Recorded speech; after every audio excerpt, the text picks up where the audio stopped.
Welcome. Welcome back to the channel. So, today the video topic is going to discuss how to create and keep romance. Okay. So, I know a lot of people are in long term relationships or in short term relationships or just still dating.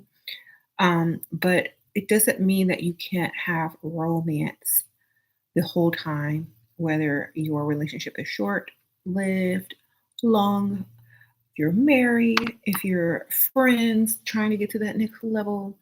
There's always a way to create your level of romance for that situation and to keep it. Okay, so I've taken a few notes with my romantic pen. It's cute, I know, right?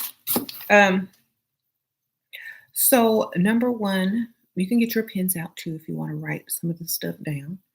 But the first way that I suggest making your relationship romantic is make each moment together special. When I say special, I mean everything that you think about needs to have extra thought to it, like what you're wearing, where you're going, how you smell, what you look like, how the weather is outside. Try to create a very romantic ambiance, um, whether it's with your smell, how you look, what your clothing feels like, the fabric of your clothing, um, like what perfume you're wearing, um, your nail color, if you have any nail color on, and just make sure everything looks like a perfect memory in their mind. Okay. And so, if you are going out to eat, make sure wherever you choose to go is very not extravagant, but very cozy. It allows you to be close together, allows you to sit closer together, allows you to feel like you're in an intimate setting. Some cafes and restaurants have like these little corners or smaller tables to kind of push you closer together.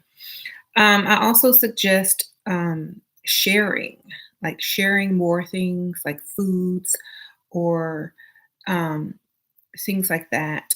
That way, it's a way to allow that other person to feel like they have to give you, or they have to make sure you're okay, or they have to consider you, leave enough for you.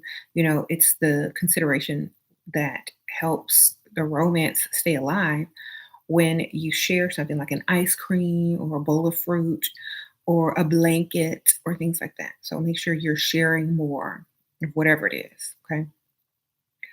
I say the next thing I would say, number two, would be to play. Play like children because the best time in our lives was most likely when we were free, not paying any bills, and just being playful and carefree. So do things that allow you to be playful. So for example, like if you go to the beach, like after you've been dating a while and you say, okay, it's time to go to the beach. Maybe sit in the sand, build a sand castle, run from the waves, and play more than you just sit there and try to look good. Because playfulness releases a sense of nostalgia, which then creates like a lasting memory. And you'll be like, oh my gosh, I remember that time when we were at the beach and we built that sand castle. It was so fun. And, taking someone back to their childhood memories is totally a way to romanticize each, you know, moment with that person.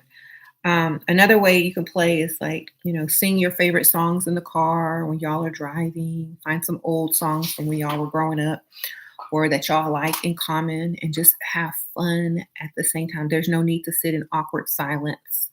You don't have to be drunk to have fun and sing. Another way is to like lay close together. Like if you're in a relationship already and you lay on the couch together, or you have like a hammock outside, or like some type of big sitting place outside, make sure you're always sitting together. Try not to do or sit separately if you can help it. You know what I'm saying? So always be very near each other. That way, like your smell, your scent, and your touch And, the sound of your breath is always, present with them. So it's very romantic to share and kind of stay closer together, even if it's for a moment. Like if you're not very close to that person yet and you're building up to that, maybe just do it for a quick moment and then, give them their space so it's not super uncomfortable. Okay. Um, if you're in a point in a relationship like where you can share food, I say share ice cream, share eating together, but always have plenty so that the other person doesn't get mad because you ate all their food. Put it all together, maybe on a big plate and share it. People share popcorn at the movies, but like I'm saying, taking this to your home and sharing like more foods together on a plate or in a bowl, um, which also makes you have to be in the same space to share. I always say like keep flowers in your home. To remind him to buy them for you, or keep flowers in your home or post on your internet or your pictures like fresh flowers. So when they see you or they want to surprise you in some way, or when they come over or when they're at the store and they see flowers, they think of you, which and buying flowers is also very romantic. So they'll bring them to you because they see that you really like them. So keep flowers fresh, even if you have to post old pictures of flowers that you had. It's like, oh, I remember these flowers. They were so blah blah blah blah nice, and it just brightened up my room. I'm thinking about getting some more. If you're dating someone or someone wants to impress you, they're gonna definitely show up with flowers, which is a very romantic notion on a date, of course. Okay, and not just because they feel like they have to. At this point, they'll feel like they want to because they know you like them. Okay. Another way you can do like if you're having meals together, if you live together, make every meal seem or feel romantic. Even if you're ordering takeout or he's cooking, have your table like really pretty. Have your use the good dishes. If you don't like washing dishes, maybe get some cute extra looking paper plates and use napkins and sit down at the table. Maybe light a candle on the table. Make everything extra romantic so that it becomes the norm. You know what I'm saying? So, like, if he ever sits down to make a meal and eat with you, and you always light candles at the table, or you always have the table set really nice, he's going to automatically do that because it's going to feel incomplete if it's not done. You know what I'm saying? If you always do it, then it's going to seem normal, which creates a romantic ambiance always. So if some stranger were to walk into your house and it was dinner time or TV time to watch TV, and you have this candle lit and the table set and you're sharing a blanket or a bowl of fruit and you smell good and you have on soft, cute flowy fabric, and look into each other's eyes more, even if it's just for a second, if it's a new person. Thank you, Johnny Sprinkle Sprinkle. If you are dating a new person, make sure to make eye contact and linger for a second before you look away. This like automatically sparks romance when you are looking into someone's eyes. So, and when you talk to them, make sure you're always looking into their eyes. And maybe like if you're shorter than them, you know, you can look up to them and it almost seems like, oh, I'm so helpless. If you're about the same height, tilt your head slightly down, but look up at them with your eyes, like you're like he's your knight in shining armor or whatever. So if you're taller than him, sit down, though y'all are the same height, and do the up, look up with the eyes. So, or just give each other compliments on a daily basis. Find something to compliment each other about on a daily basis so it becomes the norm. This is how you create and keep romance. And it'll just become habit after a while. And then before you know it, you'll be living a very romantic lifestyle with the person that you're with or the person that you're dating. Even if you don't date them long term, if you use these habits in every relationship or dating situation, that person is going to remember you, how you made their life or that date that you went on memorable and special, and how you made them feel. There's just something about her. When I was with her, things felt different. You know, the fabrics that you wear, the how they flow, what you smell like, how soft you look, and how you make him want to be more of a gentleman. Looking soft and being more feminine makes a man want to be more gentleman-like. So that romance factor is going to really be present when y'all are, together. And saying thank you, please, and those sort of things are also very romantic notions in dating or in a relationship. So make sure to say those things. And this will like have a very, very powerful impact on someone that you're dating, because if you're out there dating and guys are used to certain types of women who don't have this factor or don't tend to create this type of romantic you know way about themselves and way about how they live their lives and things like that, how they dress, how they smell, they're going to remember you above all the others because you are making them feel like life can be different. Life can be romanticized with little effort. It's almost effortless to you. So, like for example, how people are always extra and extra bougie. It's creating that romantic lifestyle. Like so, for example, if someone's over your house and you are having dinner, and then after dinner you have coffee or tea, and you serve them in a regular old mug, break out your cute tea sets like this. Have the proper dishes and the proper glasses, wine glasses, the proper stuff for each type of drink, or at least close to it. It doesn't have to be exact. You don't have to be like a stickler for being super extra proper. Just have something on hand that will bring romance and specialness and a little bit touch of class to the environment and the ambiance. Mhm. Sprinkle, sprinkle, Janet. Appreciate that.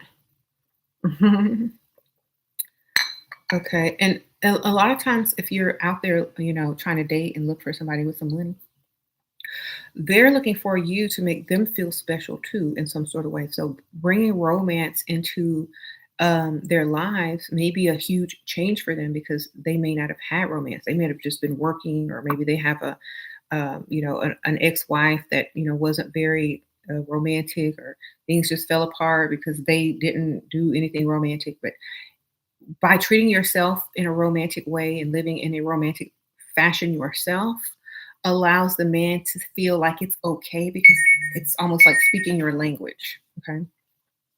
Hold on. I gotta, what I got here. Oh my goodness. Thank you. Sprinkle, sprinkle. Got some cash. I got. Hold on. Anyway. Um, so sometimes when a man is told, "Oh, don't do this for a woman and don't do that for a woman because they're going to think you're this and they're going to think you're a simp." But if they're already doing those things for themselves, it allows them to feel like it's okay because this is the norm for you. And so it's not expected because you are already doing it for yourself. And so just to continue what what the lady is already doing for herself does not make one quote unquote a simp. It makes them observant and knowing that he's paying attention and knows how to get your attention and please you. So it will definitely help if you're treating yourself in a romantic way, how you live, what you wear, smell like, what your environment looks like. And that's why I posted a lot of stuff on my Instagram recently to show like a sort of romantic type vibe, fairy tale like vibe, you know, um, feminine type vibe, because it attracts the masculine men.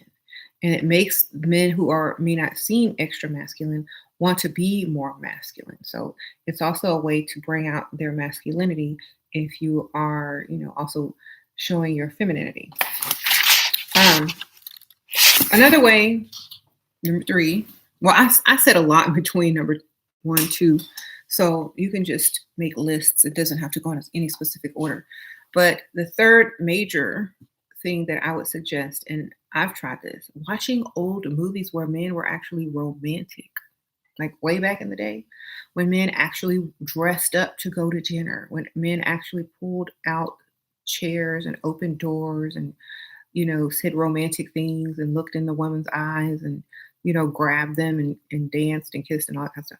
So make sure that you're watching some of those type of movies together and not just reality TV or modern stuff where they don't do any of those things anymore and where it seems so far fetched. Even Hallmark movies are a nice gesture for modern times that are it's not too far fetched. But if you check out those old Hollywood classic movies, they are, really like where the men were men and more masculine and well respected, kind of like, maybe where they want to be and how they want to feel. They'll kind of get some type of instruction on how to, be romantic with a woman without seeming as if they're quote unquote being soft or being simps. So find an old romantic movie, or a lot of those movies appeal to both men and women because they had like a lot of drama or action in it, and then they had the romance as well, so it was very balanced. So maybe just have old movie night. It does You don't have to watch it like every night. Just have one night a week where you watch one old movie, share some snacks, popcorn, whatever. Put on your silky robe, dress like your old Hollywood, and have fun. Get get him in his silk pajamas. You go get on your satin robe and whatever, and little fuzzy slippers, and y'all have old Hollywood movie night. It's a lot of times women are so busy and men are so busy these days, and if they can't get out for date night or if they just want to chill at home, like if you're doing Netflix and chill, do it in a classy, romantic way. Because like a lot of times it's Thursday night, your kids are in the bed, or you got to go to work, or you just don't feel like getting out, or it's raining. Get get dressed up anyway. Go put on your perfume, go put on your makeup, go put on your cute robe and slippers, and have him put on his fancy stuff. And y'all gonna be in the living room or the TV room or the theater room or whatever y'all do, even if it's in the bedroom. If y'all have a TV in your bedroom, which I do not recommend because that takes all the romance out of any type of relationship. Do not have a TV in your bedroom. But if you do, at least make the most of it by, putting on the proper pajamas, light some candles, maybe pour some wine or drink some tea. I don't know, whatever y'all want to drink. But make every moment feel like you're in just this romantic movie or whatever. And they will always remember you. They will always think back and say, even if you're not apart and y'all are still together, the last movie I watched was a good movie. Oh, that was okay. She had on this nice robe and she smelled good, and we ate, popcorn and drank wine. I don't know. But the memory of you and him together is always going to be romantic in his mind, which is going to stand far apart from any other woman he's been with. So that's how you create and keep romance in a relationship. Now, as far as a friendship is concerned, it's the same thing, except you're not going to be all lovey dovey or close. You're just going to do things extra and make sure you're appropriately dressed and that you're making effort to make every moment seem romanticized. It doesn't have to be romantic, but romanticized, like living in a fairy tale, like going to visit a friend who is very, extra. And when you go to visit her, or when they go to visit you, they know, oh, we're gonna have so much fun. She always has the best, you know, wines or the best playlist or music, and she always has these really cool wine glasses and hors d'oeuvres to eat or snacks.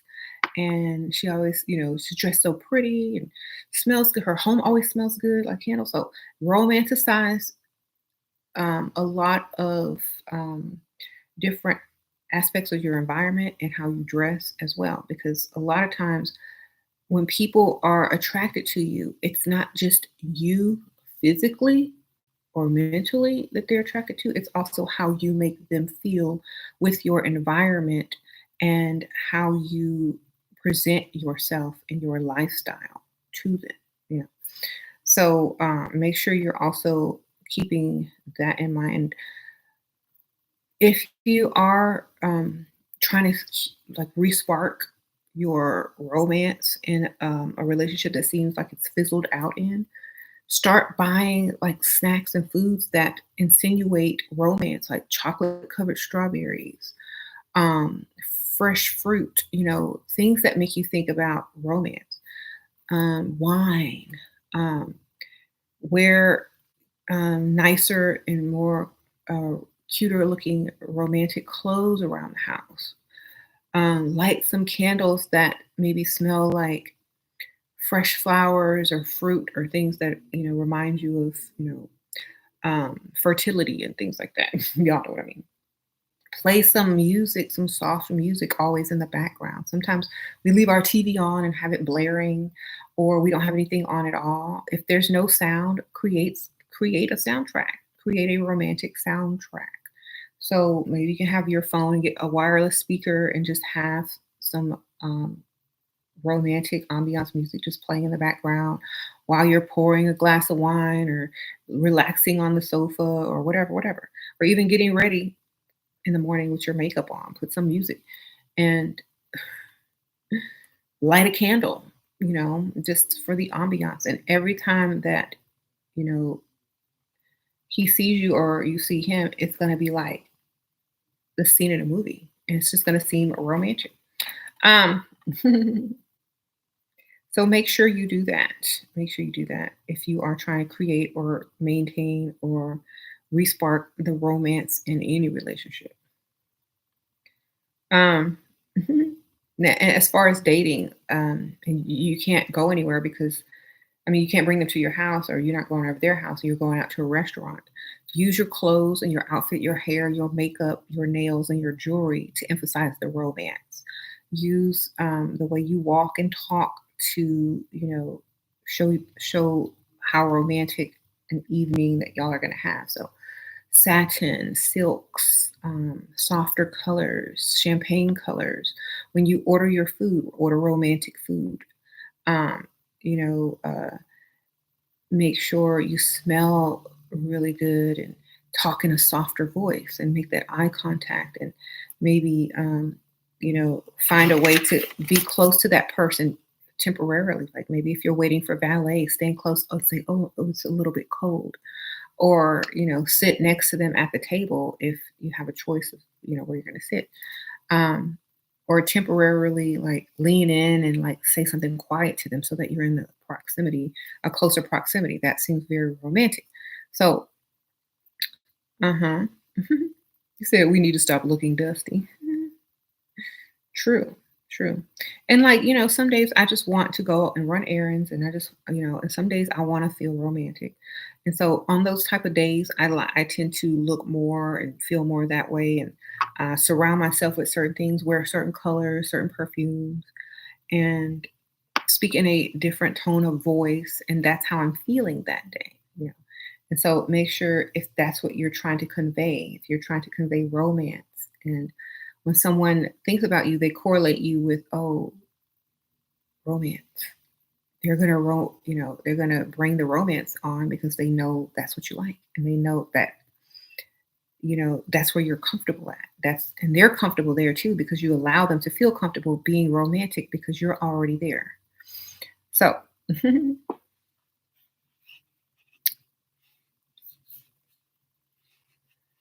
okay. Sprinkle, sprinkle, y'all. Let me read some of these comments. You said you wish your mom wasn't a people pleaser and demanded more from your dad and men in general. I'm trying to undo the pick me program. We'll lead by example, darling.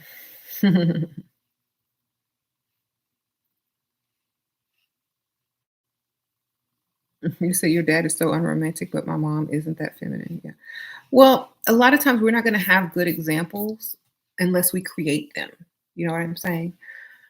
Unless we create them, or maybe like if you're older and your parents are already set in their ways, and you want them to be more romantic, maybe you try, setting out the bait, buy some chocolate covered strawberries, buy some fresh fruit, buy them some wine, encourage them to celebrate certain things and maybe recommend them watching an old movie together. Like maybe recommend them doing certain things. And if they, want to, they will, but it's not our jobs to make our parents more romantic. They are from a different generation than we are. and maybe they didn't have time to be romantic or, feel like it was necessary. But, we're in a new era where, women and men are able to work more from home now and, have more because there's more opportunity available. So we do have a little bit more time. Um, how to handle jealousy with family, friends during your engagement.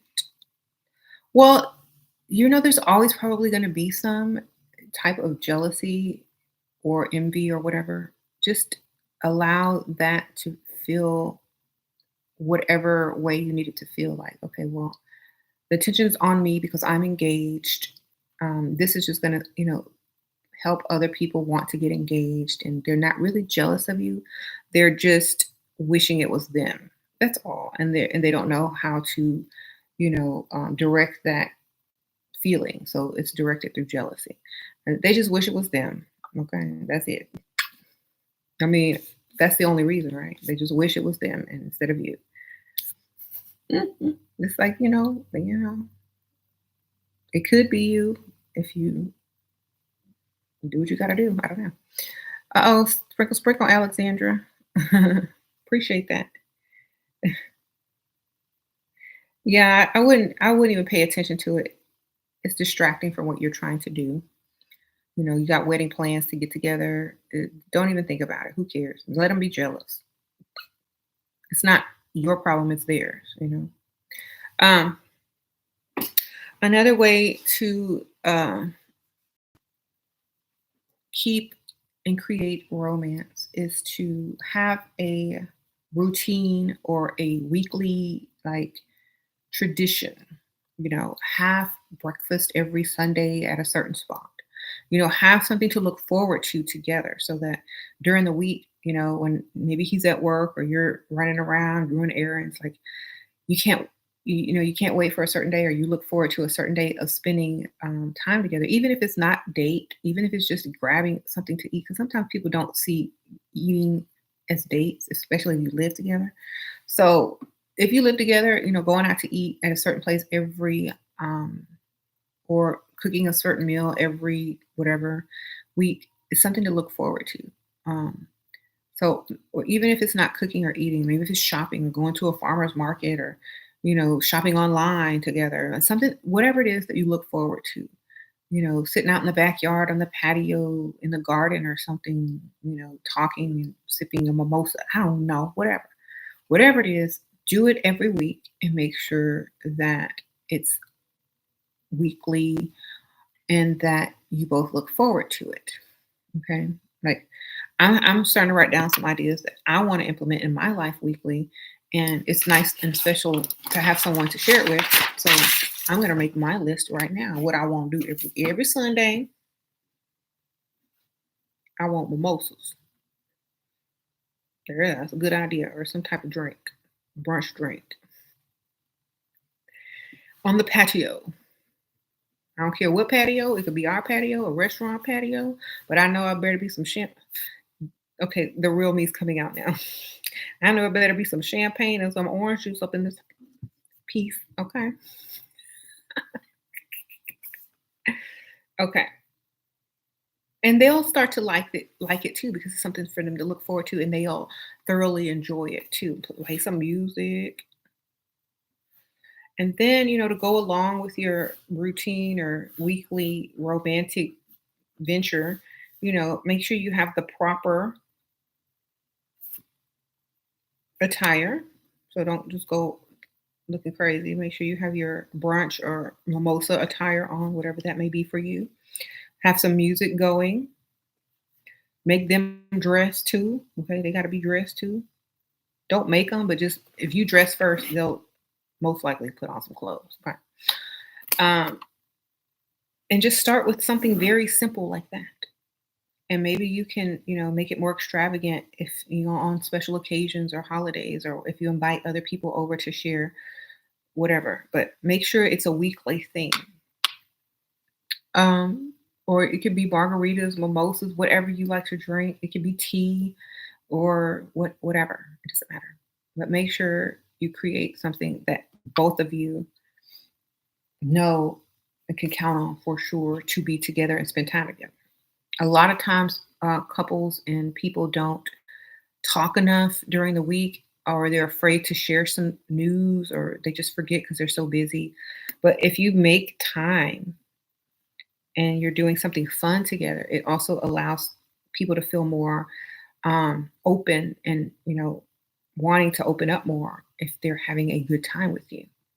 Uh, so even if it's just for with friends, like a group of friends, do the same thing every week. Have like, okay, it's Sunday, it's girls' night, or Saturday, or meet me for drinks, or come over my house for this. And it doesn't have to last a long time, maybe an hour or two, and then it's done. But yeah, make sure you're spending more time together that's memorable and fun, and doing the things that you like to do. Okay. And that way they always have something to look forward to every week. If they're having a bad week, it's like, okay, well, I know I can depend on those, margaritas or those mimosas. And I really want to wear my new cute dress, because many people have clothes they don't have anywhere to wear, or they may not have a date that week. I want to wear my dress and go and look cute. And maybe afterwards I can go out, and also it'll get you out doing more, and maybe wanting to be more creative and uh, venture out into different places. We don't know what's going to come after the mimosas or the margaritas. You might just get, inspired to go shopping, or to go to a movie, or a play, or whatever. I don't know. Walk around the museum. Who knows? But at the same time, it's going to get you up and out and doing something on a weekly basis with each other. Okay.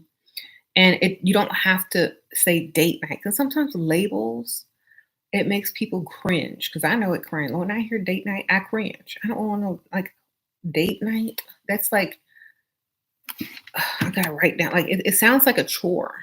You know what I'm saying? But if you rename it Sunday mimosas, or Saturday, uh, whatever drinks, or tea, or um, you know, whatever food, if you want to, like, put it as a food thing, chocolate Sundays, or like eat ice cream and do chocolate covered strawberries and stuff. Like, even if you can include your kids and stuff, or Saturday sushi, right? Whatever. It just sounds like date night. It sounds like fun for everyone, and there's no pressure. There's no. It's like, dang, I gotta go to date night. It's almost like you have to date. Oh no, it's not. It shouldn't be like that. It should be like fun. Period. Romantic. Period. That's why I cringe at the word date night. Like, it sounds like an obligation that most people, the woman wants, and the man is like burdened with, because all the pressure is on him, and he got to make sure he's on date night. But if he feels like date night is more for both of you guys, like drinks, fun, and guys are attracted to fun and activity, and feeling a certain type of way, not date night. Date night sounds like pressure. You know what I'm saying? So rename it. Rename date night, and make it a tradition. And it doesn't even seem like a date, because you can invite other people, you can include your kids, or you can just be alone, whichever is most convenient. Oh, thank you, Alexa. Sprinkle, sprinkle. I see you are a member. She's been a member for 2 months. Sprinkle, sprinkle, girl. Okay. Um,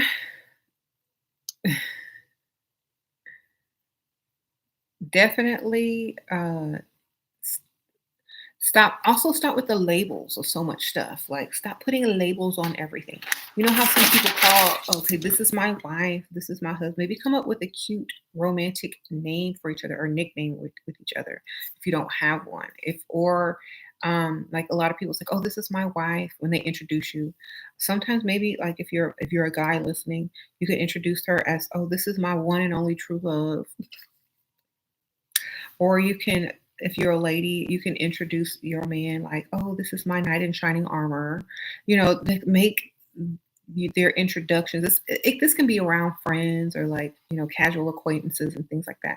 But make sure you make them feel a little bit more special and romantic when you introduce them. This is um, the light of my life, the apple of my eye, the whatever. Make it seem like that. Oh, this is my husband. This is my knight in shining armor, aka this is my sugar daddy.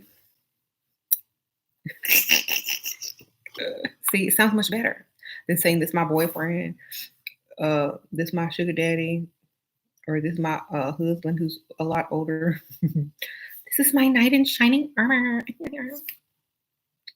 That means he'll treat you like that too. If you keep introducing him like that, he's gonna be always coming to your rescue, trying to get you stuff.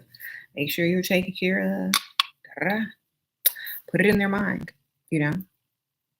What if you're not attracted to your sugar daddy? Well, then pull that nightcap down, pull that armor down over the face, like looking like Shrek rescuing Fiona. I don't know, but still, whatever. It's still gonna make it more romantic. If you even if he doesn't look good, if you refer to him as knight in shining armor, he's going to act that way. And maybe you won't see this anymore. Okay. How convince your boyfriend to dress less athletic and more date casual, dressed up? Um, Start watching more movies where people actually dress and compliment other people's clothes when you see them. Like you see a man that's nicely dressed, it's like, oh, I really like that shirt. Don't say I like that shirt on him unless you're trying to make him jealous. It's like, oh, I really like that shirt. I would look so good. That pattern would look so good on your skin tone or something like that. Don't say on you because it looks like comparing them. So I always say your skin tone or your build. So it looks like you don't like the shirt on him, but it would look better on him. You know what I'm saying? Oh, Muller, sprinkle, sprinkle, sprinkle, sprinkle. Appreciate that. So like, oh, that pattern would look so good on your skin tone, or that color would look so good on your skin tone, or that fit would look so good on your build. Um, you should go try something like that on. Like make it romantic. Like let's go to the store and I want you to try some stuff on, turn me on.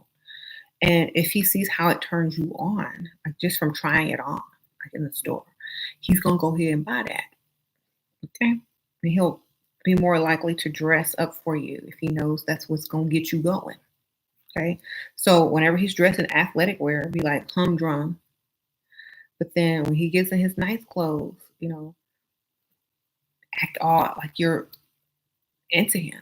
If holidays come up, suggest, oh, we need to get something like go to like plan formal places to go so that he's forced to wear nicer things, um, instead of just casual places. Plan formal places to go. Like, I want to go to this and I want to go to that. I want to go see this, I want to go to the symphony or for my birthday, I want tickets to the symphony. Even if you don't like the symphony, it's what it's going to do is going to help him dress better and, feel some type of way more leveled up. And it's romantic. And you may learn to like the symphony, I don't know, or the orchestra. But it'll get him out of athletic wear and you into a nice environment. And he may feel more important, more romantic, and more manly, dressed like a man. And he may start to do more of that when you guys, go out. So it's up to you. You lead that man on how to treat you. So if you're okay with him dressing like that and going places where it's okay for him to dress like that, um, then he might continue to do that. So what you're going to have to do is, kind of, what do you want for your birthday? I want tickets to the orchestra or the symphony. He can't show up there in no shorts and no t-shirt. He's going to have to go buy something. Okay. What if your daddy asks money back and threatens to lodge complaint against you if you don't give it back? Make sure you recording that on your phone. Mhm. And once you give me money, that's a gift, baby. There's no loan involved. The word loan or borrow was never discussed. You gave me that money.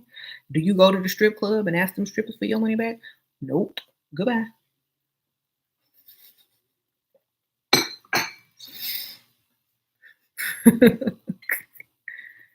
Tell him you'll give it back to his wife or his ex. How about that?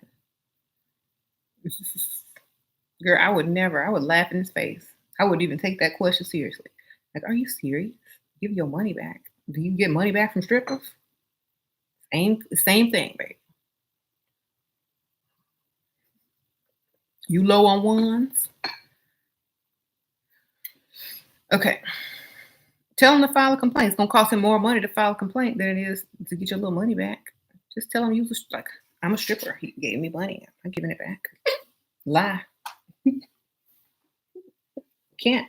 Can't give you your money back. And once you lay it down in the strip club, you can't pick it back up, baby.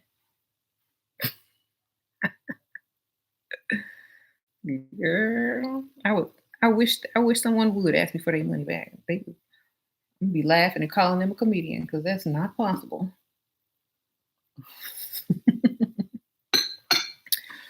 Um, you got a cute little tea set, La Peaches, and with purple and gold accents. Oh, I bet that is pretty. Sprinkle. Would you keep getting the stuff from the other guy, or would you just live your best life and allow your baby father to take care of everything? I don't know. Like it depends on if the stuff is necessary and you need it. If it's not, if it's just more like a greed thing, then maybe I don't know. It depends on how you want to feel. You know, how you would treat yourself. You know, if you're married and you are off the market and you want more and your husband is just not listening to you, maybe you got to find a way to give yourself more. But at the same time, it's all up to your moral standards and what you believe in. Like for me, I'll be like experimenting with my moral standards. I'll see how I feel afterwards. I don't know. But at the same time, it's up to you.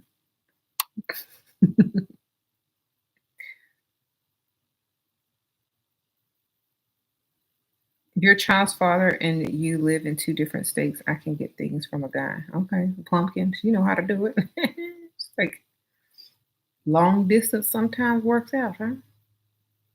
For you.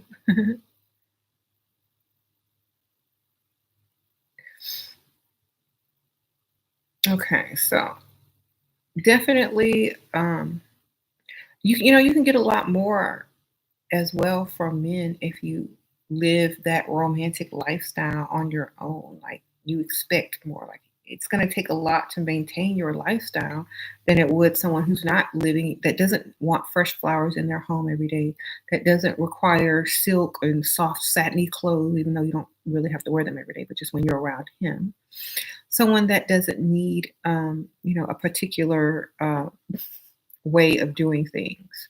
So the more extra you are and the more special you make him feel, the more he's going to want to maintain you so that you can make him still feel that way. So make sure you just, when you're around them, make sure you have everything that you need. Look how you need to look, smell how you need to smell, speak how you need to speak, in order to let them know that you are, you know, um, have certain standards that have to be met, because those are your personal standards, and so you're not going to take anything less from another person. So if you got to have your Chanel perfume, you don't wear nothing cheaper, um, but he ain't gonna bring you nothing cheaper. Okay, if you only have this on your shelf with other stuff in a similar price range, he ain't gonna bring you nothing cheaper. Okay, if you only have certain types of things in your pantry or in your home, or certain, ambiance, he's not going to take you to somewhere ratchet or expect you to live somewhere else that's not up to your standard. And if he's, bringing more to your life, he's not going to expect you to downgrade or stay the same if you're with him. So he's going to kind of level you up. What would be my advice to daughters if they started college? They've been dating someone their age with nice degree since. Must there be an age gap? No, I feel like okay, I'm just gonna say this. Honestly, I've been alive a long time. Every couple that I know that got together in college, both of them work. Both of them work. The woman ends up surpassing the man most of the time because, let's just face it, at the same age with the same opportunities, women and men, women are tend to multitask better, and achieve more in certain, careers. So, eh, I mean, depending on what lifestyle you want, and remember, men age better than women. So when he's up there in his stature, tenure in his career. He's going to be attracting to 20 something year olds, while the woman is going to be raising the kids and super busy trying to juggle career and motherhood. So this is the only reason that I say either get with someone with more money than you, or some sort of age gap. It is possible to have a very nice life, but fast forward 15 years, it's going to stay that way. Okay. So I don't know. Like, if I were to think about it, I wouldn't do it because I don't want to have to worry about all that. But for other people, if they see that they can make it work, and they're willing to sacrifice and um, work on their marriage and make sure those things don't happen, or if they do happen, they're able to move forward and da da da. Then whatever. But I would rather have the advantage. That's just me. Look, I'm going in with the advantage. But everybody doesn't feel like they need an advantage until they do. Okay. So I feel like I want the advantage, period. I want it. If you don't want it or feel like you need it, then, the age gap is not important. So I hope that this video was helpful. I'm going to be on here all day. Um, I hope you wrote down some notes and got what you needed and start to live a more romantic type lifestyle. Make sure, if you're on a budget and you need to raise extra money, definitely look around your home, see what you can use, give away or resell on like Poshmark or something like that. Get your little extra money, or, shop thrift, or, do DIY and make stuff. Or maybe, get things as gifts when it's a gift giving time. Ask for what you want, like to decorate with, or, certain types of clothing, or, maybe like wine glasses or teas. Ask for things that are going to make your life more romantic versus just, a gift card or something you're not going to really use. So use gift giving time as ways to, check off your wish list and things like that. Okay. That's what I did. But it's very useful. Like, if people ask you what you want, you might as well let them know something that you can definitely use. Even if it's lessons for something, like if you want to learn how to play an instrument or make certain types of desserts or something, make sure maybe you just get like a gift certificate for 3 lessons, or something, or gift card or whatever. Or if someone asks like what you want to do for a date, you want to take some type of lesson. You know how they do on those dating shows where they go and take a lesson from like some dude, like an ice sculpture or something like that. Maybe suggest like if you always want to know how to make sushi, like find somewhere where they have like sushi making classes, or um, you know, dessert or vegan cooking or something like that. I don't know. But make sure that you're like, especially if you're not sure you're gonna date that guy long term, and it's just friendship, or getting to know that person. Suggest dates after they've impressed you that you can benefit from, like a wine tasting. Where you can learn about wine, and that's also very romantic. And a lot of times, it's very cheap as well for the guy. But then once you get to tasting that wine, you might want to go out and hang out and stuff like that. So it could lead to more. So make sure, just suggest dates. If they ask if what you suggest, be creative, and he'll always remember that. And it's not always just going out to eat all the time. It's like, oh, I remember that day when I went out with such and such, and we learned how to make vegan sushi. Or I remember that time we learned how to make, whatever, ice sculptures. I don't know. Or we painted that photo together while we sipped wine, or that, we painted this picture together while we sipped wine. And then we went to this cool, place and danced and da da da. Sometimes benefiting from your dates as well is very romantic, because they'll always remember you because they learned something. It was different than all the others, and they'll romanticize your date more than they will other people. And so you'll always be like the one, that special one. They'll be trying to compare all the other women to you, or they'll be suggesting your suggestions to go out on dates with other women um, after if they're casually dating. But they'll always remember you, and it was your idea. Um,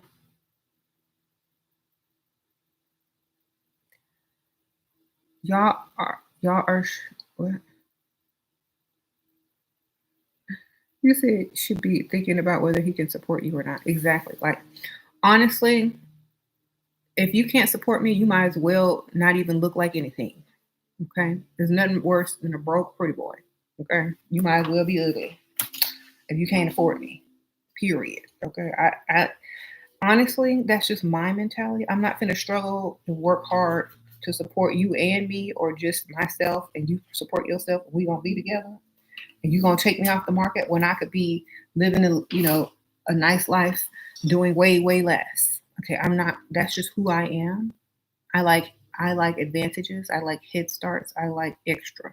I don't like all that, doing building stuff together. I don't like all of that. Mm-mm. That's not who I am. It's not very romantic either. And not for me. I don't see that as romance. I see that as a trick. And I'm not gonna fall for the okey doke. Sorry. Um I can't. I mean, it and I don't blame it on anything. It could be in some people's culture and how they're raised, but we each have our own individual standards. And apart from culture or how your parents raised you, it doesn't matter. What do you want? Okay. And I would never feel guilty for having my own set of standards that I am in charge of because that's what's going to make me happy.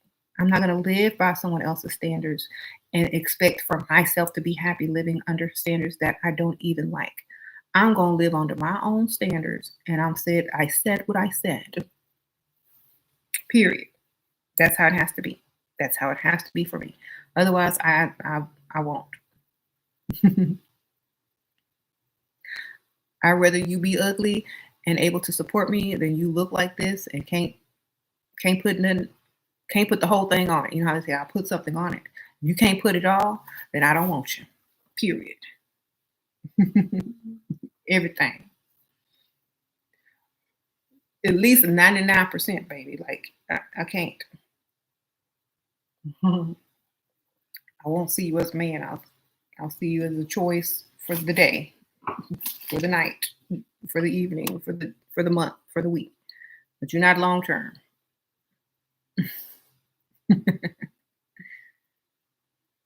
Okay, just how men have standards, women have standards too, and we shouldn't be punished for our standards if men are punished for theirs. I never think that men um, feel the same way about a woman's standards as they feel about their standards.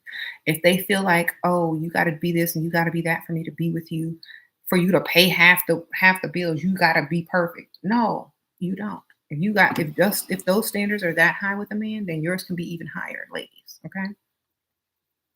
If a man wants you to be perfect and then asks you for money at bill time, your standards need to be 20 times higher than that. You said the money ain't everything comment. It's not everything, but it does shift the power in the relationship and the respect in the relationship. Okay.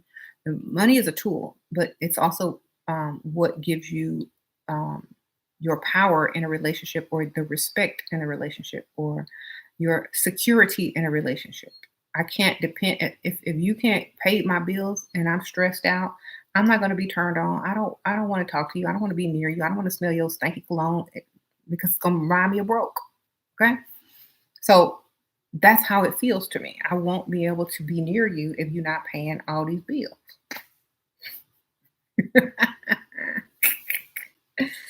Okay, your cologne is gonna start to register cheap in my mind. Okay, and every time I smell somebody with that cologne, I'm gonna think of broke. So if you're a man and you're trying to find the perfect woman and expects her to be all that and then want her to pay money at bill time, don't wear no cologne because if she smell that cologne on somebody else, it's just gonna ruin it for him. All right. Ooh, that's that cologne, that one broke dude. Boy, I can't stand that. How many women actually have that story where you can't stand the smell of a cologne because somebody that you used to date wore it and they was broke or cheap or dusty? I'll wait. Um, and if you like a guy and they're wearing that same cologne, you suggest a new cologne. Like, oh, you should wear this. It smells so much better. If a woman is suggesting you another cologne, that means the one you have on reminds her of someone she don't like. Don't take it as personal. Just change it, or else you gonna get the wrath.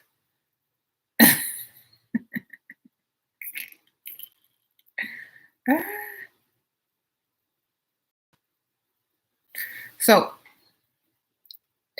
romantic life, create romance. Treat yourself the same way, and men will treat you the same way. Definitely. Don't volunteer to do too much. Allow them to cater to you always. When you go places, allow the wait staff and whoever to cater to you. Ask suggestions. Thank them for their suggestions. Like, oh, what is the special for today? Oh, that sounds so delicious. Could you bring that to me? Allow people to cater to you. Like, you don't do nothing, basically. Mm. And don't be afraid to ask. Like, don't be afraid to ask for things that you expect and that are your standards. Like after a long day, you take your shoes off and it's like, oh, could you massage my feet, honey? Or whatever. Don't even think about not asking. Like, that should be normal. You don't even need to ask after the third or fourth time. Uh-oh, am in a sprinkle. Thank you, Shira. How can you connect? Okay, you need to join the Patreon, darling. And there's 5 slots available. I think, yeah, I think there's 4 slots available, maybe 5 slots, depending on the rotation. So definitely join the Patreon and the phone call tier, and you'll get a monthly phone or also a letter if you do the mailing tier. Wait, I should keep this handy. So join tier 2 and up to get a lot of the lives and movie nights and tea time, and join the tier that says phone call if you want to schedule a phone call. Okay, make sure you write me in the messages on my Patreon. Appreciate that. You got your men to step up when you are done working hard. Good for you. You're like, I'm done working. I'm done. Exactly. When you're done, you're done. Mm-hmm. Mm-hmm. When you are done, there's nothing a man can do to make you undone. You're just gonna have to either move on or you're gonna have to higher your standards and do something else. So most men aren't romantic though, like getting paid helps to ignore that aspect. If you live romantically and do everything romantic, they're gonna feel awkward and out of place if they're not matching you. You know what I'm saying? When a man wants to feel close to you, they kind of like, mimic you or, do things that you're doing to make it feel like they're into what you're doing. So if you dress the part, if you walk around in a silk or satin robe with a glass or goblet of wine or water, whatever you're drinking, if you have romantic music playing, they're going to have to follow suit. There's no way around it. What are you going to do? Okay. You have to lead that aspect of it and make it seem like this is the norm. And once it becomes your norm, it will become what he is expected to do. Okay. You have to. And it'll just get them going. You don't have to always, be the one to start the romance. It's just you have to live that lifestyle. Romance is not, okay, well, let's turn on the romance today and then turn it off. No, it has to be a lifestyle. That's it. Whenever you watch movies and people, thank you, Alexa, whenever you have people on TV, they don't just have romance for one section of the movie. The whole movie is a romance. That's why they name it a romantic comedy or romance, because the whole thing is romantic. So it's sort of like, going on a diet. You can't just go on a diet for 2 weeks and then expect to stay the weight that you are. You have to change your style of eating, change your lifestyle. So In order to create and keep romance, you have to change your lifestyle to that of a romantic lifestyle. Every aspect, especially when you're in the presence of whoever it is that you are trying to be romantic with. Now, I understand like you're not always going to be living this romantic lifestyle when you're in a rush or in a hurry or trying to hurry up and get dressed and get somewhere. But whenever you can, whenever you're conscious and aware of it, do it. If it's tier three, if it says phone call, definitely that's the one. But if it doesn't say phone call, then you can change it to the one that says phone call. Sprinkle, sprinkle. And this is on the SheRaSeven Patreon because I have two Patreons.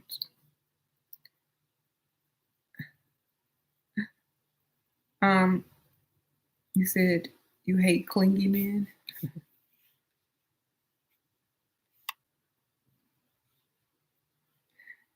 You said you got a sugar mama. Good for you. All right.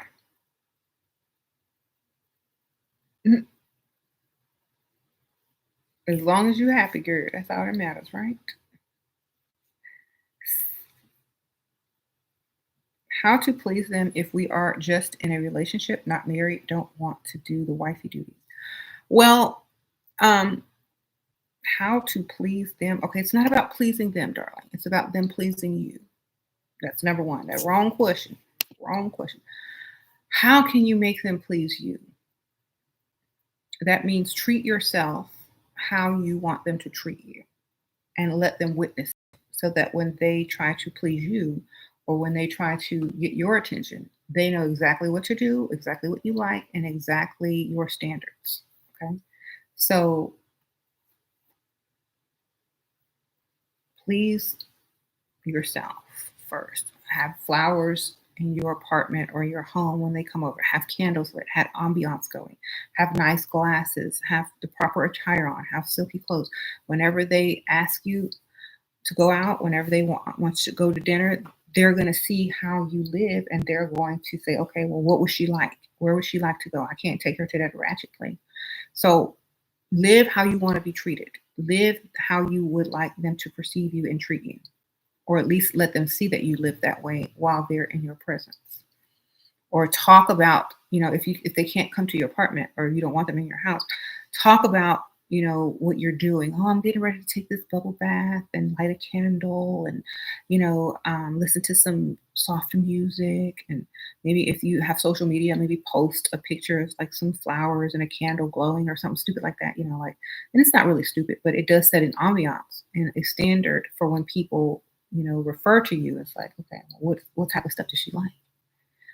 Quiet, candlelit, romantic style. So guess what kind of restaurant you're going to get taken to, or guess what type of gifts you're going to get, or guess how he's going to approach you, or guess how he's going to view you in his mind as this romantic, soft, feminine woman. Okay. Maybe suggest he bring over something because, like, certain romantic foods, like if y'all are dating, like, could you bring over some strawberries and wine? It sounds like y'all finna get it on, but at the same time, it's romantic. You're making him cater to you, you know. Or could we go out and find a restaurant that serves, if y'all are into the aphrodisiac foods, oysters or, chocolate covered strawberries or da da da da, whatever romantic food that y'all like. Um, Make sure that you're always telling them what you like and make sure it's romantic so that they get a clue and a hint. Mhm. it it brings to life the feminine energy. You're right. And like when you're discussing something, don't be all extra like I do when I'm like joking with y'all, but like when you're trying to convey that romance,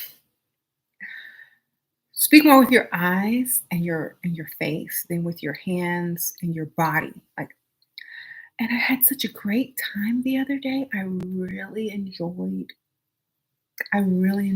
that nice restaurant you took me to. The ambiance was so lovely.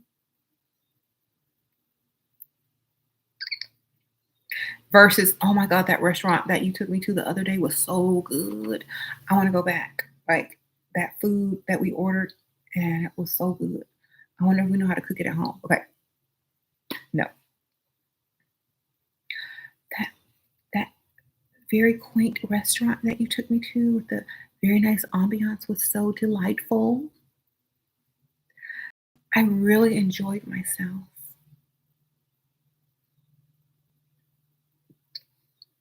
Thank you for taking me there.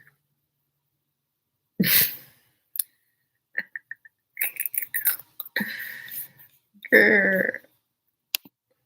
Oh, no problem. I enjoyed it too. I'm gonna find another restaurant that you're really gonna like, and it's way better than this one. So, oh, really? I couldn't imagine.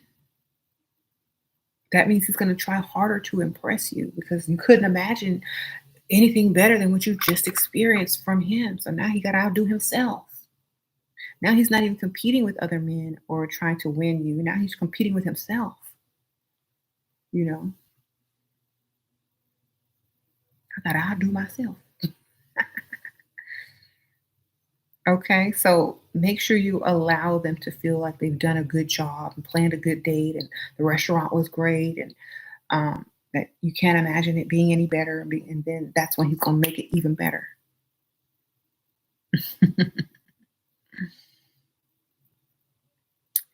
Okay. CB sprinkle sprinkle. A man trying to make you jealous by flirting in front of you intentionally, a compliment because it's for your attention or it's disrespect. Um, you see, I would never take offense to that because honestly, I get compliments all the time. So if I'm be mad at him, he gonna be mad at me for accepting a bunch of compliments left and right. Okay, so make sure you look so good that you get complimented 20 times as much as he's complimenting anyone. You should not be jealous. You need to realize that if you're if you feel disrespected or like he's complimenting someone in front of you, you should think back and think about the 20 compliments you done got before him by men with more money or that look better than him. And then be like, hmm, and be fine with it, okay? Because that's life, girl. People are going to give compliments where compliments are due. If he's trying to make you jealous, it's because he feels like you think too much of yourself and he's trying to bring you down a notch. And you can't bring people down a notch. They get 20 compliments a day, baby. You just can't do it. That's how you got to feel. That's how you have to feel. Like it doesn't even matter because I've gotten 19 compliments upon that one, darling. And especially if you're standing next to a woman, like what you gonna do? Hmm. You say you get compliments from women? No, it doesn't. If you're not getting compliments or stares and looked at by men, and you're only pleasing to women, because a lot of women admire certain things about you that aren't considered quote unquote attractive to a man. Like women always compliment other women on what they like about them that they would like to have. So like, oh, I like your dress. Oh, I love your makeup. Oh, I like your hair. It doesn't mean that you look attractive as to like a man. It just looks like the woman admires the outfit you've picked, the makeup you've put on, the hair that you've done. So if it's not a mix or if you don't get any from men, then definitely you gotta switch it up. If you ain't getting them double takes, switch it up, baby.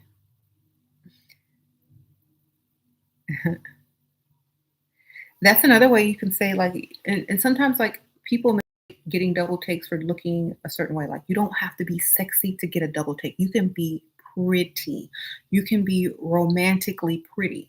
This is another thing, like a beautiful blouse and you know or skirt and a dress that's flowy and like soft soft glam makeup and a soft voice can get a double take faster than skin tight leggings with a halter top on and some loop earrings.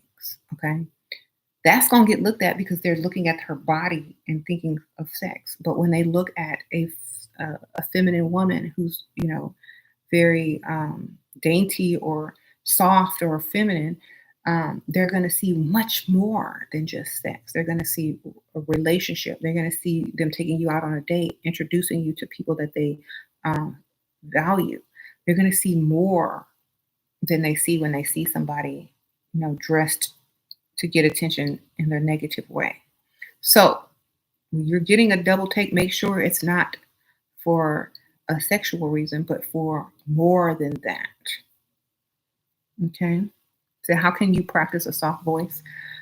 A lot of people that scream and yell and have a naturally loud voice, if you whisper like you don't want someone to hear what you're saying, it's usually a normal voice that's soft. Because I know a lot of people when they get excited, they start talking loud and using a bunch of hand gestures. If you have this problem, put your hand in your lap or like put one hand over the other hand, sit poised and make eye contact. It will help you to also remember your voice volume. Uh-oh, Nick, sprinkle, sprinkle. Got some money from Nick. So if you have a problem doing this, and I do sometimes, so when I'm trying not to do this, I'll put my hand over one hand, and it also helps you sit up a little bit straighter, and make some eye contact, and and also it helps when you're wearing a dress or a skirt or feminine colors, and also in an environment that's not very loud. So practice talking on a level where you're almost going to think people are going to ask you to repeat yourself. Excuse me, what did you say? And that way, it also makes them listen more to you and have to be closer so they can hear you. Okay, I need to hear what she's saying. Let me scoot on up. And then when you're talking soft, they're probably looking at your lips and in your eyes, and you're taking them like on this little trip with you. And it's almost like those ASMR videos, and it's kind of like hypnotic. You're taking them on this little trip with you and a little story, and you're telling them, "Oh, I had such a great time the other day. I couldn't imagine going anywhere else that would top that. So thank you so much." Have some pauses and smile. Really? Oh, well, I know a place way better than that. I can't wait to take you there. You're going to absolutely love it. I got to bring my wallet too because it's expensive. So you're just going to lure them in. Okay. And you don't have to be the most beautiful, the most thin. You just have to have that quality, that romance, that lure, that soft feminine um, demeanor that draws them in. I mean, y'all know how I can act, how sassy I can be, how silly I can be. Well, when I turn on that extra, I turn it on. Okay. You said you used to talk like that and your hubby started complaining. Then start cussing him out and see which one he liked better, girl. Sparkle, sparkle. Um,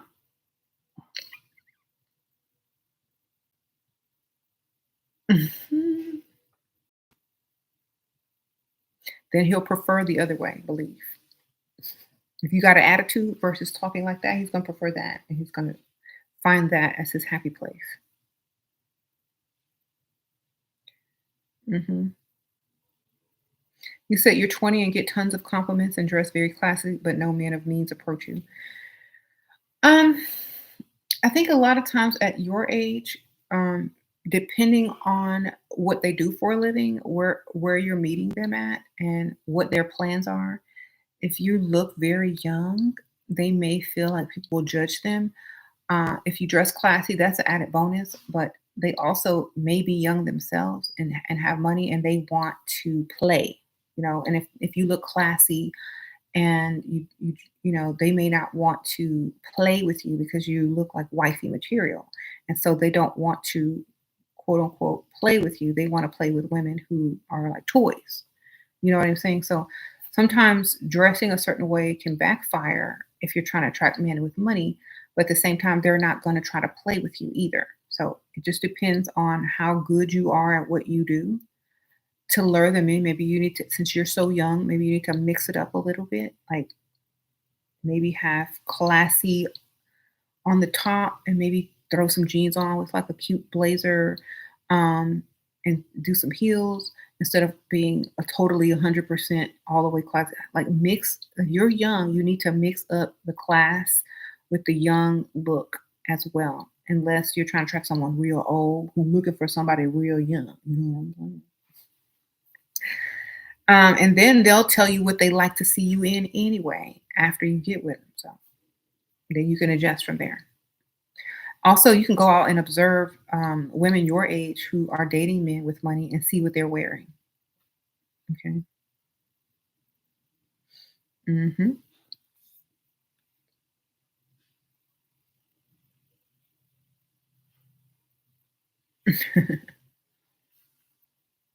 You say your self confidence is low. You want to date, but you're scared it's a disaster. Girl,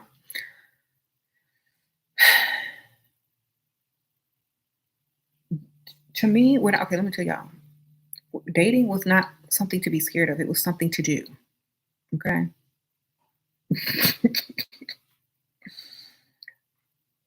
That's how you have to look at it. Like, if you go out, you go to the bar or to the club, that's something to do, right? It's an activity. So is dating. Go do it. Have fun. Except they pay and you ain't got to pay. If it's terrible, then go on another date with someone else. If it's good, then go on another date with that person. That's it. Y'all making it too complicated.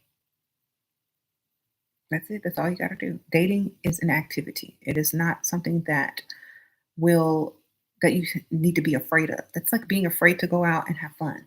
Like being afraid to go to the bar, to the club when you're young, or being afraid to go to a party or something. It's an activity. Okay. If someone asks you out on a date or you go on a date, go have fun. You know, depending on if you like them or not, depends on how you act with them. And practice makes perfect. Okay. The more dates you go on, the better you're going to be at dating. Okay. You can check a list off. Okay. That didn't work. I shouldn't say that again. That's terrible. Oh, I had this guy really liked me. What did I do on this date? What did I wear? You know, you can take notes and just treat dating like an activity, you know. And once you get the hang of it, you're going to be like, I don't even know why I was scared. Okay. And having low self esteem, um, you know, sometimes you just have to stop caring what other people think and just think that you're the best person ever. And if they don't like you, it's their loss. That's how you have to think. Like, no one can give that to you. You have to give it to yourself. It's a self confidence. Okay. So you can't expect someone to build your self esteem. That's for you to build or for you to create. So by going out on dates and getting better at dating will build your confidence. Or you can just decide to have confidence and not care what anybody thinks, period, and just live it like that. That's how a lot of women do. And the more confidence you have because you've given it to yourself, the more confident you will be in your standards and how you look, how you put yourself together, what you think you deserve, so on and so forth. Because I know, like, when I wake up in the morning, I don't look like this. I go and look in the mirror, I'm like, ooh, child. I gotta make myself feel a certain way before I can make myself look a certain way. Okay. If you don't feel it, you can't look it. Period. And it becomes the norm. Like now I wake up and like, oh, I'm gonna look so good when I get dressed. I look good now, but I'm gonna look better when I do this, when I do that. Wait till I finish. Wait till I come out this bathroom. Y'all gonna be mad. That's how you gotta think. And why can't you think like that? Who's telling you not to? Who told you that was wrong? Done. Okay. If you go in the restroom, come out looking worse, then we got a problem. Okay.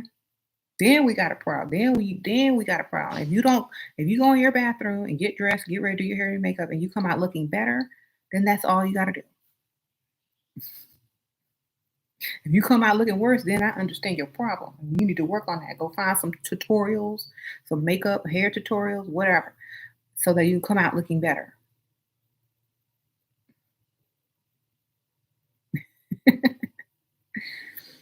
And remember, like if you want to seem romantic and feminine and dainty, choose the correct colors for your clothing, hair, and makeup. Like this look I'm wearing is very soft and feminine. It's pink. It serves pink with like flowers on it. I have a light eyeshadow, a pink lip. Actually, if you want to go get this lip, it is called Love Spell by Level Up Cosmetics. And I'm wearing it now, and I have a clear gloss over it. So this lasts a long time, matte as well, like 24 hours. Um, and just got some pink chiffon blush on from Level Up Cosmetics. You know, shameless plug here. So y'all can use the code SAVE30, all caps, to save 30% off your entire purchase of Level Up Cosmetics. Y'all look at y'all's powder, blush, lipstick. I have new stuff coming out very soon. Well, probably the next month or so. So y'all make sure to stay tuned with my Level Up Cosmetics. So y'all can, and I like the little, I try to keep the packaging very feminine and sleek for you guys. So, you know, if you can display it if you like. This comes with a little powder proof inside, and it's a loose powder, and it has a mirror. I don't want to open it. I want to spill it everywhere. But definitely how you also arrange your vanity area where you put on your makeup should make you feel romantic and feminine as well. So this is why I make my products pretty for display. Um, Perfume bottles, just decorate your space to get ready and make it look pretty. You shouldn't be getting ready in a place where you don't feel beautiful already when you sit down, okay? This is what romantic living is like. When you sit down at your space to put on your makeup or do your hair, you should already feel beautiful because of the environment that you're in. Create your environment. This also builds self-esteem when you feel good about where you live and the place where you're sitting, okay? It's more than just this. It's this. It's this. It's this mental. It's this, and it's the outside. It's all of it together. You can't have this messed up, this looking good, and this crazy or messed up. It's all got to work together. Okay. So you wake up and you look around your room, make sure it's where you want to look. Make sure it's how you want it to look. When you get up and go and to sit down to do your makeup, make sure you like where you're sitting and you like how your setup is. Okay. When you go to look at your closet, make sure everything in that closet you like to wear. Don't leave nothing in there that's ugly. Take it out and give it away. Just because somebody bought it for you or you wore it that one time and it looked good on you one time or you thought it did and it didn't, get rid of it. If anything in your closet, if you don't like it, you can't just put it on and feel good about yourself, give it away. A lot of times we might wear something feel good about and it might go out of style. We got to give it away in a year or a couple of months. But keep doing that. Keep filtering out the stuff that you don't feel good in. Okay. And go get something new. If thrift shopping is definitely good for anyone who has a like a love of clothes and quality and don't want to break her bank. Definitely high end consignment shops can help you out. You can even sell your old stuff that you don't like on Poshmark or in a consignment shop. But definitely do not allow yourself to be surrounded by stuff you're uncomfortable with. And sometimes like life gets hectic, things get cluttered. I did hauls that I got to put stuff away from. But I will definitely take the time to go and, make my space look nice again so that when I'm here, I feel good. Then when I look in the mirror, I look good. Okay. And then when I walk out, my mental is good because I have high self-esteem because I'm living the life that I choose and want, and I'm making it romantic. Each step, I'm making it special each step by how I choose to treat myself, what I used to surround myself with, the cups that I drink out of. I could be drinking out. Well, also have this cup too. This was a birthday gift. Versus drinking out of something like this, I feel much more feminine and dainty and romantic drinking out of that. All I did was pour this tea up in here. It's not hot tea, but I'm still drinking it out of a teacup. Mhm. Or if I want some water instead of, a plastic cup or glass, I might put it in here if I'm driving around so I don't spill it. But it just makes me feel a certain way, and how I feel reflects how I view the world and how other people view me. So make sure you're doing the most for yourself, and people will do the most for you. Done. You ever seen somebody that was so extra and bougie, you were afraid to like buy them a gift and like or suggest something because they might shoot it down like, oh my god, that's so that's so ghetto, or oh my gosh, I would never go there, or ooh, I would never wear that. It's because their standards are so high for themselves that you got to go find the perfect gift. You got to make sure you come correct when you suggest somewhere to go, and that's how the man will be with you. You know what I'm saying?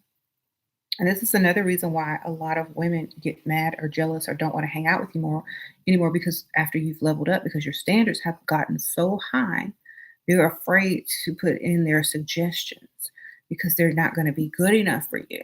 And so when a real man recognizes you and wants to give you more, or, meet your standards, that's when you got it. That's when you know that that person is worth dating. Okay.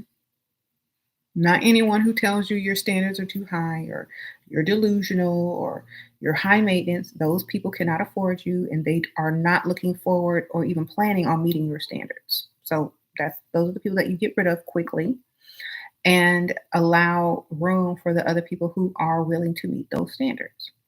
A lot of men who can't meet those standards will try to make you feel some sort of way, or tell you that you're going to be alone, or this and that.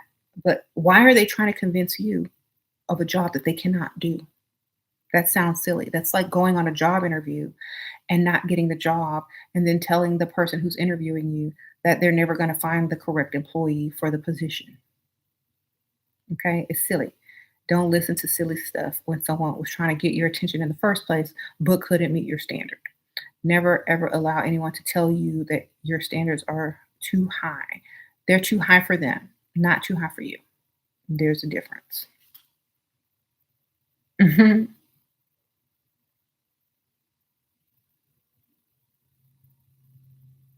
So,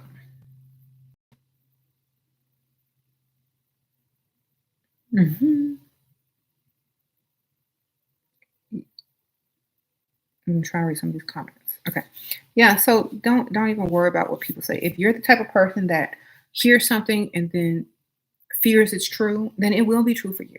If you're the type of person that hears something and be like, whatever, I do what I want, whatever, I create my own standards, then you will, and people will respect you for them, and they will adhere to them and meet them. You know, I heard a quote the other day. It says, I forgot what exactly how it was, but it was like, if you accept a man as for who he is and as he is, then you're going to get the lesser part of him.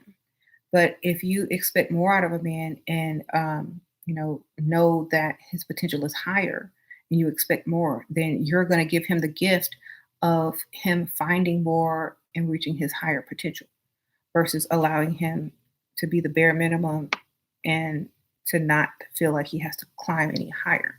So, like I said, ladies do men a favor when they expect more out of them and have higher standards, because what it does is it pushes the man to the next level, and then he ends up proud of himself. Oh, thank you, Alexa Sprinkle Sprinkle. Appreciate that. It's finding a sugar daddy in the gym possible. If you go to the rich gym and you look extra good, I'm sure that could be arranged. All right. What about learning and being knowledgeable to fit with a man but still let him shine and act dumb? I think it's very nice when they know that you're smart, and you're like, let's say you're in a conversation with a group of people and you allow him to shine. He knows that you're holding back and how smart you are. And it's probably a turn on that you're allowing him to shine. So, but he know you ain't dumb, and or, probably can understand everything in the conversation better than he can. But at the same time, you're allowing him to shine. So it's kind of cute.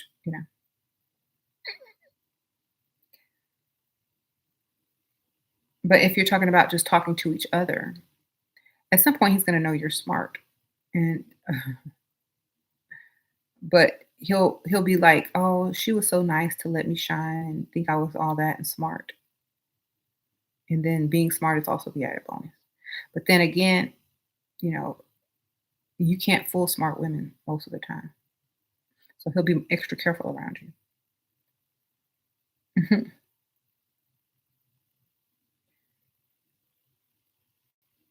Sure, what are the things a man should give me or do for me that I should consider marrying him? Paying all the bills. Okay, that's number one. All the bills paid. Communication. Um, being able to talk and communicate is very important. And also spending a lot of time together, making time for you. Those are the three things that you'll probably need. And also a level of trust and also forgiveness. How easily can he forgive you for something, you know, this and what is his temper like? So he needs to be able to be forgiving. He needs to be able to be fully financially supportive of you, and he needs to also make time and also be able to communicate with you. I think those are the main things that you need before you say I do. Okay. Um,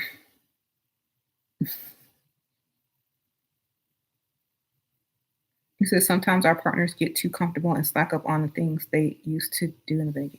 And that's when you start redoing the things that you used to do in the beginning, like looking like you used to look in the beginning, like demanding what you used to demand in the beginning, like going out looking your best on a daily basis.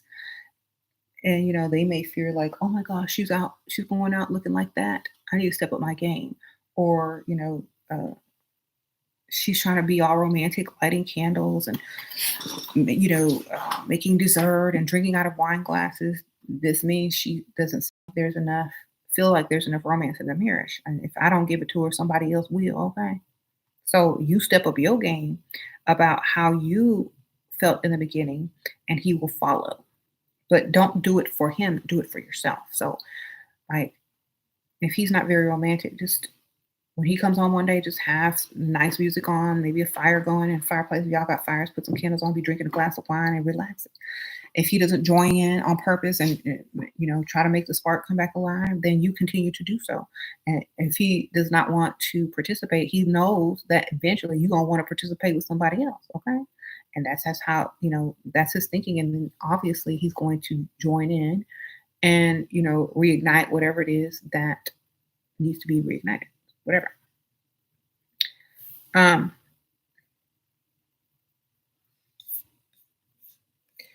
how much space should you give them in order not to smother them? Enough space for them to come to you. You know what I'm saying? Enough space for them to come looking for you, baby.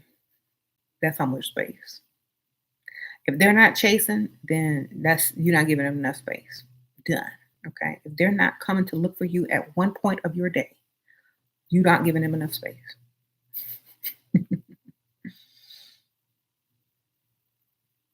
Let them come look for you. If they know where you are, where every moment of the day, if they can predict your entire schedule, if they don't have to look for you because you're popping up before they even can think about you, you're smothering them. Okay. Remember, most people want what they can't have or what is not always available. So remember that. Mm.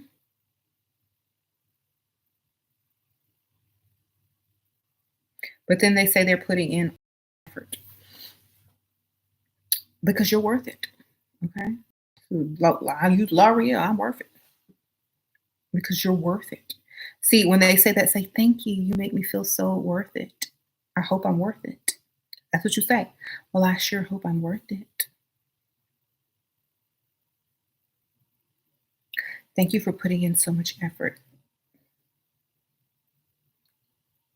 Girl, don't even respond to that. Like with a see, a lot of men, they make the mistake of saying, oh, I feel like I'm putting in all the effort and you do such a good job. You make me feel so worth it. Then they're gonna put in more effort. Okay. Don't fall for the okey doke. Never fall for the okey doke. Always combat that question. Always combat that statement. And you did such a good job, baby. I love it when you come looking for me.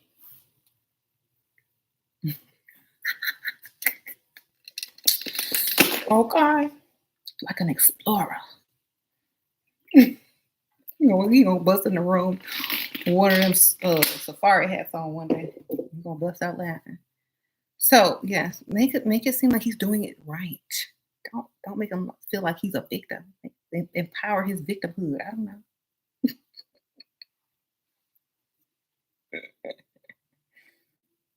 You're a reverse psychology dad, okay? That's all I can tell you.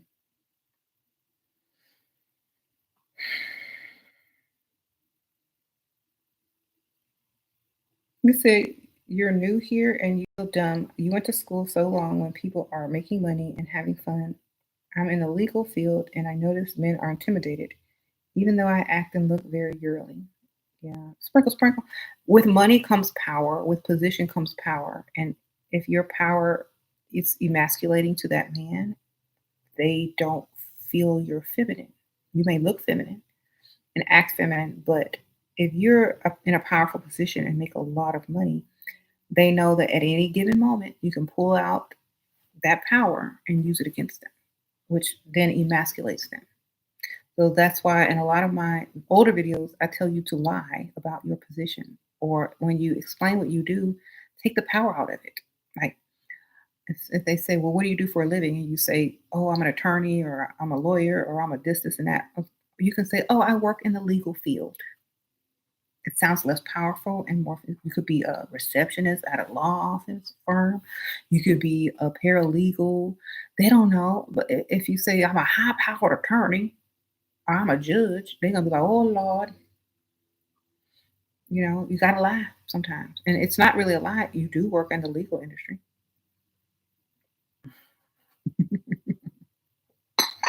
It's just not flaunting your title and your power. But when you're not around him and you're in with your family or your friend, you can go boasting all about if you want. I'm a high powered attorney. I'm a judge. But when you're around men, you gotta dial it back because they'd be scared. They'd be scared. And then they can't say you lie because you do work in the legal field. I'm just at the top, baby. And act like it's no big deal. And when you act like it's no big deal and you're not all power, stricken, they feel like it's okay. So you have to play yourself down around them a lot. Right. Mhm. They don't need to know how power you feel or how powerful you really are. They just need to know if you need access to it, you got it, and he better not play with you.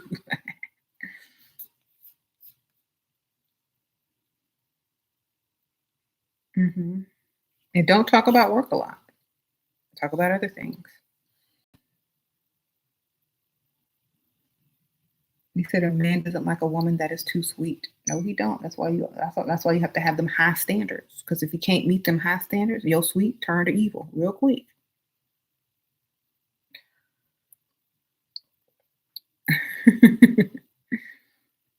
Oh, you couldn't get reservations to that nice restaurant? Oh no, I don't do buffets. I know. I gotta go. Okay. I really can't even think about buffets because the last time I ate at one, I got food poisoning. I really gotta go now. My stomach's starting to hurt just thinking about it. Oh my gosh.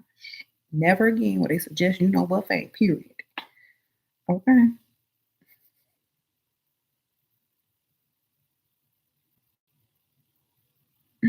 Start to disgusting look on your face.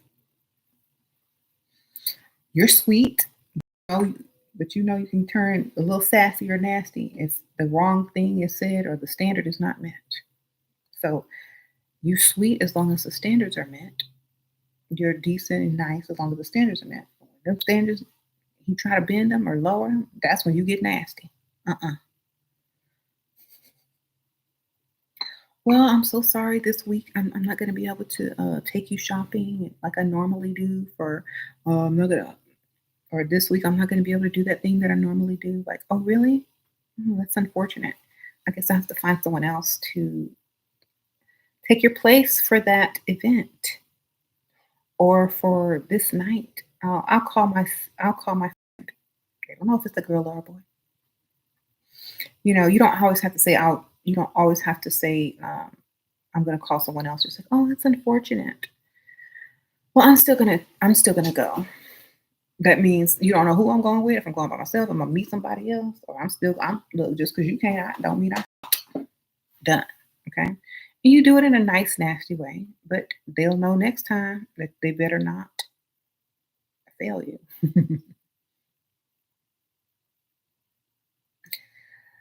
How do you avoid narcissists? Use reverse psychology, baby. That's the easiest thing you gotta do. Make them feel good about their narcissism. Compliment it down. I love how you're such a narcissist. It's kind of a turn on. That means it do not get to you, it do not affect you. You just see it as a turn on. I love how narcissist you are. It's almost a turn on. Narcissistic. Sorry. I love how narcissistic you are. It's such a turn on. That means you checking him at the same time as you weakening his narcissism. Like it's not working. I didn't fall for the okie doke. I just kind of think it's cute.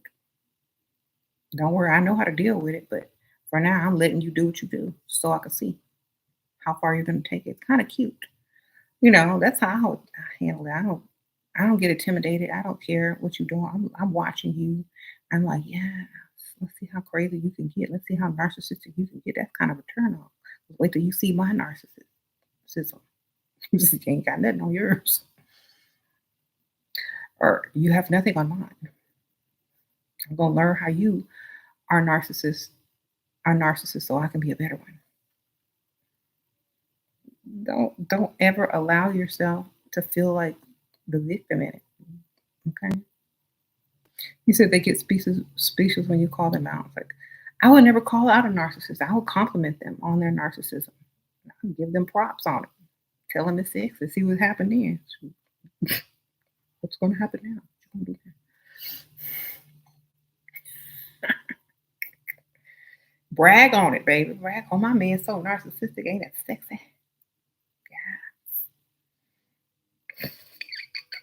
It's all about him. It's all about him. As long as you paying them bills, be narcissistic as you want, baby.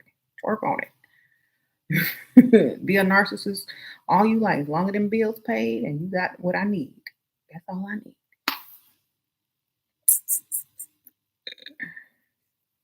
I'm learning from you. I'm learning from you. And see, you make a joke out of stuff. They can't really be that way anymore.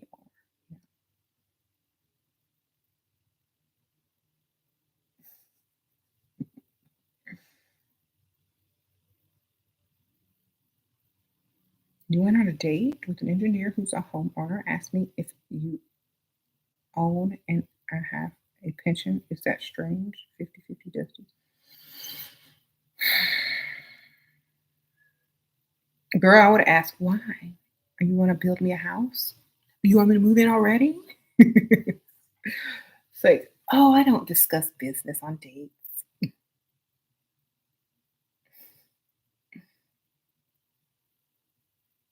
Mhm.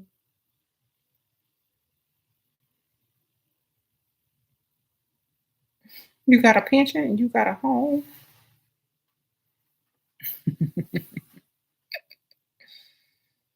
Mm. Girl, if somebody asked me that, I'd look at them crazy like,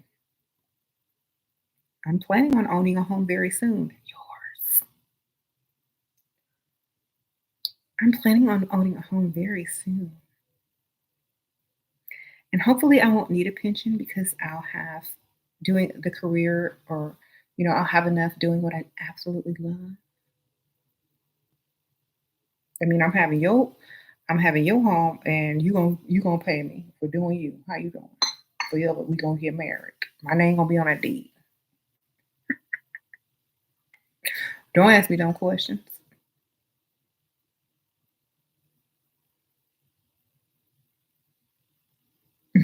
How do you get out of depression and level up? Never say that you are depressed, darling. When you say that you are something, you become that. Don't ever say that you're something. You're not depressed.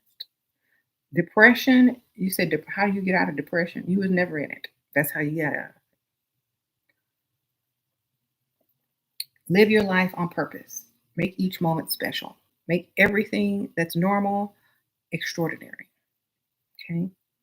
You get up and drink a cup of coffee, girl, make it in a fancy coffee cup or teacup and get some extra flavors on it.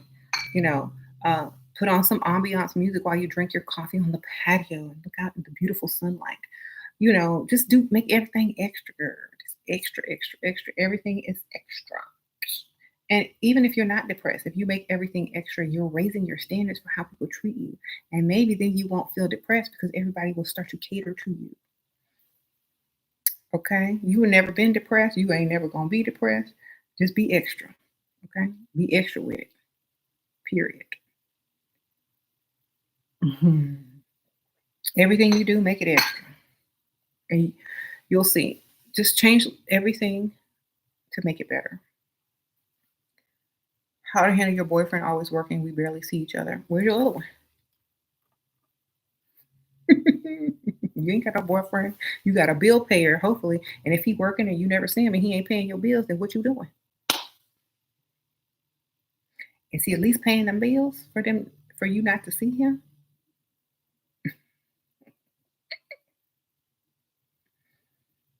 Find somebody who don't have to work as much and makes more money, who got more time.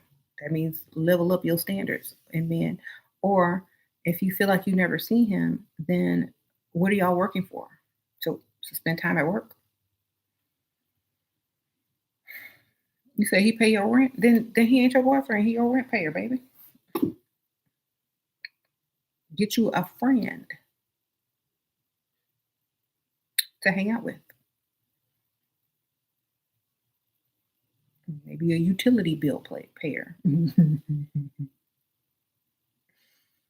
got the rent. Who got the utilities, baby?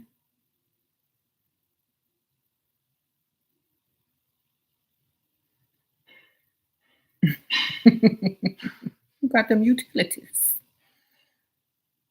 Hmm. Okay, I'm reading some of these comments. What do you do on your birthday to make it special as possible? Dress up in your special outfit for your birthday. Tell everybody it's your birthday. It's your birthday. Make sure everybody knows it's your birthday a couple of weeks in advance. Make sure that they know they better do A, B, C, and D, or else they gonna pay for the rest of the year and forever and ever, so that you are assured to have a nice birthday. Sometimes you gotta tell people what to do until they start to get into the habit. Okay, make your birthday nice. Make your birthday special. Tell them that what the color scheme you want, where you want to go eat, what kind of drinks you want. Tell them what you want as your gifts. Make your life what you want it. Get a tiara, I don't know. Put it on your head. Buy yourself a nice gift so everybody else can follow suit. Um,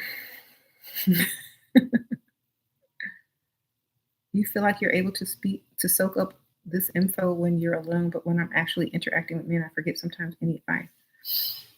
Act. Go out with a mindset. Go out in character, baby. Go out in character. Do not break your character. Okay? You go out with men, get into character before you go out. Don't break your character. That's how you stay with the advice.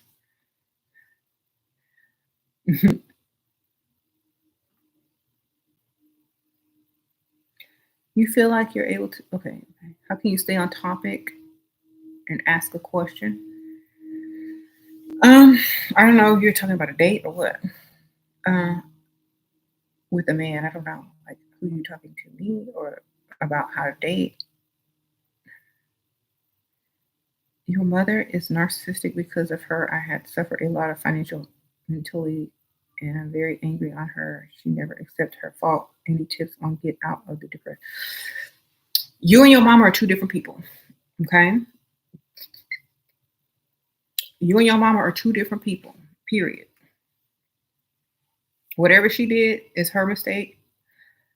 And now you have your own life, so you must move on mentally. It's just like you're with somebody and you were together and they are narcissistic in a relationship and you broke up.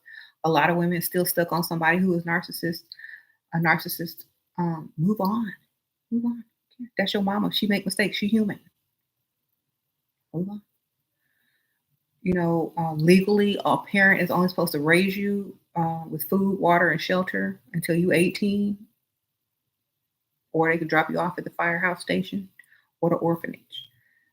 We can't put all the blame on our parents. They do definitely have, some responsibility as to how we turn out, but we can't blame stuff on them for the rest of our life.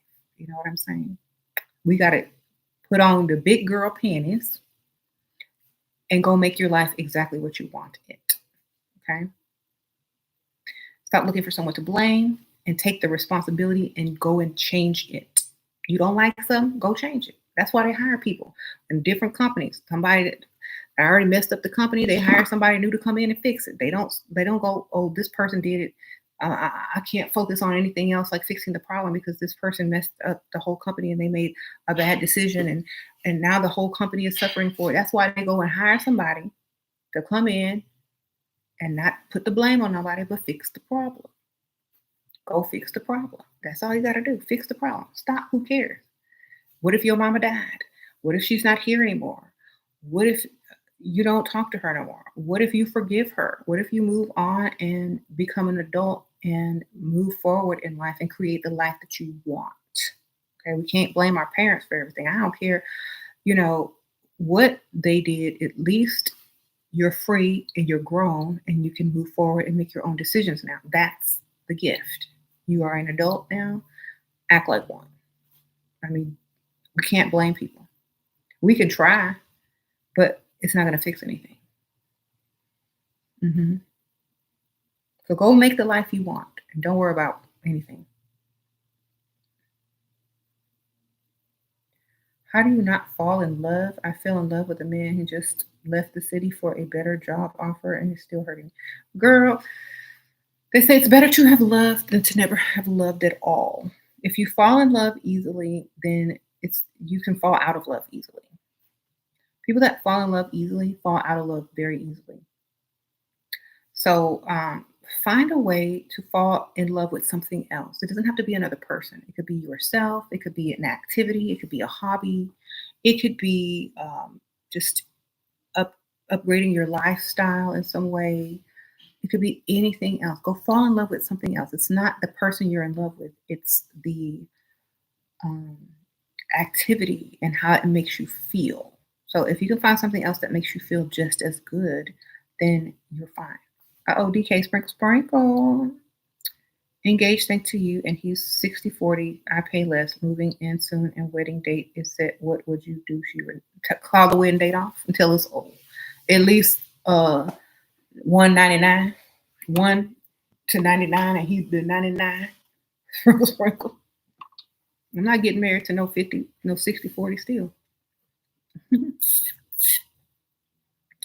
I mean, if I'm not able to do what I want with my money, if I spend money on stuff, like that's my money and I spend it on myself or my business or I can write it off, that's fine. But if I gotta put any bills, if I gotta write out a check or go in my bank account for how anything in this house or have to do with this family, like house structure or utility, I ain't doing it. If you can't cover the bare minimum, then you can't have me. I'm sorry. I'm not taking myself off the market for no 60/40. Period. Done. Can't do it. Won't do it. Won't even be turned on. You ain't getting none on the wedding night. Um, Only reason I'm marrying you is to divorce you and take the other 60 or the 40 or whatever you paying, and I'm out on to the next. Okay? We're not doing that ever. Sorry, I can't do it. That's how serious I am. If you marrying him on that 64, you better be here for legal purposes. Okay, that's all I can tell you. Sprinkle, sprinkle. You ain't finna get nothing out of that at all, except companionship that's free already without a marriage license.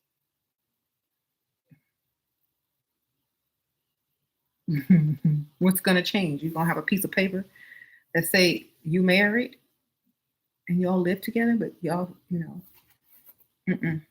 I need all the money. I need all your money going into this marriage, so it can't go nowhere else. Done. Okay. If he have enough money to save, and if he's not saving anything and he barely making it with you, y'all can't afford to get married anyway. Make sure he got money, or make sure he saved up some money before y'all get married. If you just in love with him and you just got to marry this man, you got to have him. You got to have him. Then make sure you're also willing to work and put in that 60%. And if he should so happen to lose his job, you might be doing 100% at some point. But if you're 1% and he's 99, he will never ever feel like he can depend on you for financial stability. So he will not let himself fall. You know what I'm saying? Without a backup plan or a side hustle or something. You know what I'm saying? He will not let himself fall if you are 1 to 99 or if he's just 100%. Men who have a total responsibility fail less financially. Okay, sprinkle, sprinkle. Hmm. You say you can't get out of bed, but you will take back the power to not feel depressed. Change your words, girl. You can't. You depressed. You won't. Okay, you're creating your life with your words. Say something different. I'm cute. I look good. I is good. I am beautiful. I is special. Y'all remember the movie The Help? I can get out this bed. Girl, if you can't get out, roll out, fall out, do something.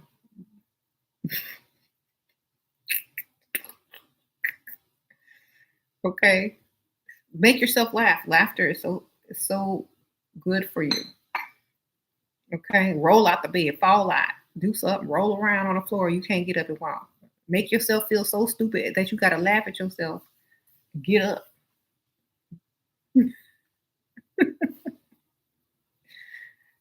Girl, fall out the bed. Then say, "Help, life alert. I fallen, but you gonna get up." Sure, call life alert, baby.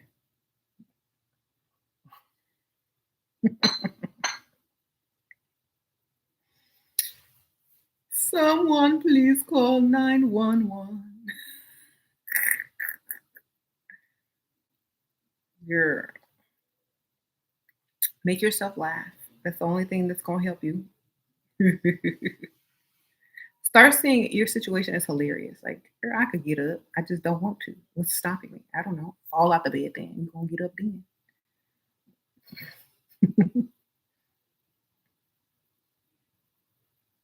How you get to the bathroom? You got a bedpan up in there or something?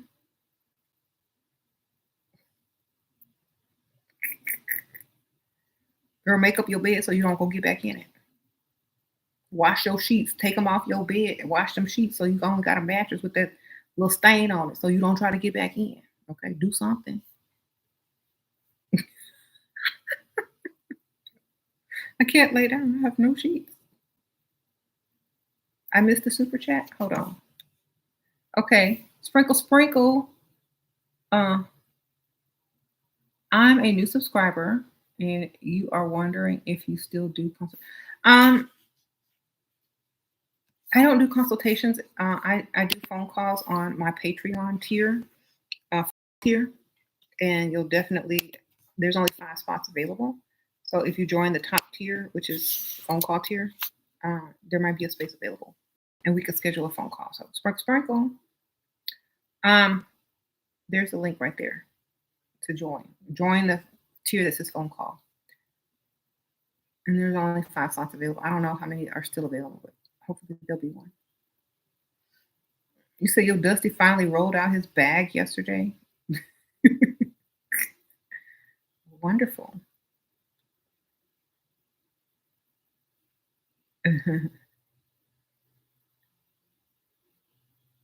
So,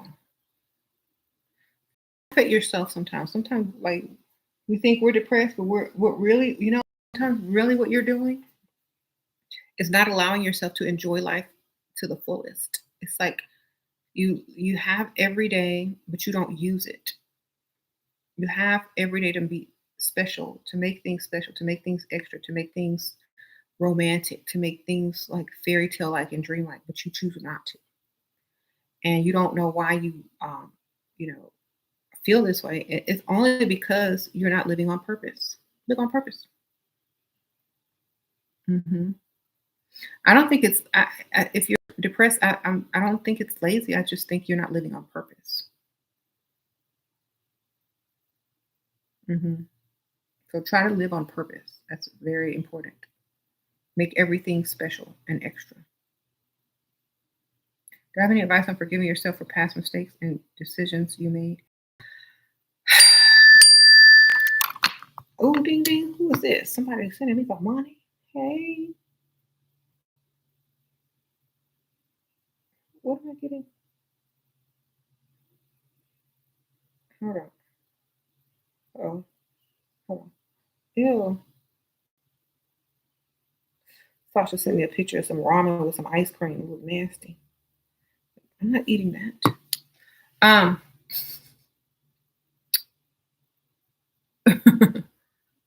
Um, you said what? Forgive yourself, girl. If you ain't in jail, then if you didn't go to prison for what you did, you good. Sprinkle sprinkle. Okay. Look, if it wasn't illegal, you good. Sprinkle sprinkle. Stop putting yourself in prison. If it ain't illegal, then you should be all right. Okay, like I can't forgive myself for what I did. I can't forgive myself. Well, guess what? The government did, so you good. All right, go be free. If the law is involved, then you ever realize like some people who break the law and end up in prison, they forgive themselves faster than someone who didn't break the law, and they put themselves in prison. Look, you free, baby, be free. If you did something wrong and nobody else is holding you accountable for that in the legal system, then you good.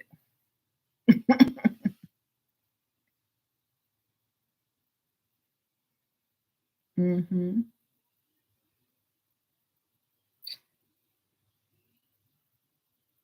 You said goals are important for long term depression.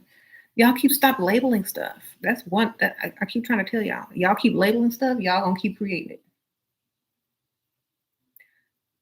Live on purpose, get up each day and do stuff extra and do stuff different and stop living the same day over and over. Have fun with it. If you did something wrong and you got away with it, then be free. Okay? Period. You said people need therapy for depression. People need therapy for labels. Yes. Uh, Before there was a word called depression, before there was therapy, people lived on purpose. Okay, make sure you're remembering that. If a man keep asking follow-up questions about your career, I haven't been making as much as they think they might think. I see their face. If you're talking about career and you're not focused on me, then you don't want me. You want what I do for a living. So if you ain't interested in all of this, because I won't be working after we get married, then you don't need to keep. You don't need to have date number two. That's my attitude. I'm a food taster. I taste food when people take me out on dates, and then I go on Yelp and I rate the restaurant. That's my job. How you doing? You know, I'm not gonna sit here and explain my career to somebody when I ain't gonna be working after we married unless I'm running my own business. Okay. You ain't to worry about that career because if we take this further to the next level, I ain't gonna be working anyway. I'm gonna be working for myself, if anything. And if I haven't figured out what I want to do, then we're gonna have a little long vacation break until I do. So if you're more interested in my career, then I'm not interested in you anymore. Okay.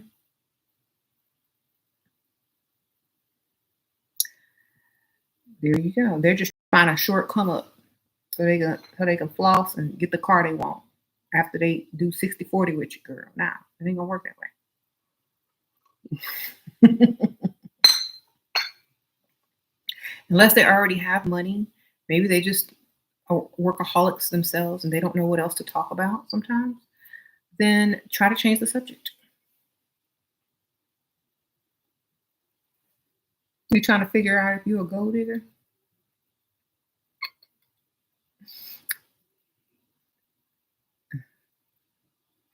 Then you call them out. It's like, don't worry, I'm not going to break your pockets. That means, don't worry, I know you can't afford me. I'm not even going to try to get your little bag. That means he has competition. There's other bags out there that are bigger than his. And then he gonna try to give you his bag anyway. Okay. So all you gotta do is like if you think that they're trying to figure you out as a gold digger, say, don't worry, I'm not gonna break your wallet. That means I'm breaking somebody else's wallet, not your little wallet. That means I know you worried if you can afford me or not. Don't worry, I'm not going to take advantage of you because you're not worth taking advantage of because you ain't got enough money for me to take advantage of in the first place. So just settle down. We just having a meal. Don't worry about it. My real man that can afford me. I don't know if I met him yet, or he might be in the rafters. But you don't have to worry about me breaking your pockets because you don't have pockets to break. Tell him like that, but in a nicer way. Oh, don't worry, I'm not going to break your pockets. Then he gonna feel like his pockets can't be broke. Dang. Then he gonna be like, dang, if she not gonna break my pockets, then I ain't gonna get none either. Or it's gonna take longer to get it because I'm gonna have to. If she can't break my pockets, you break my pockets, I might get some faster. But if she ain't gonna break my pockets, then I probably never get none. Shoot.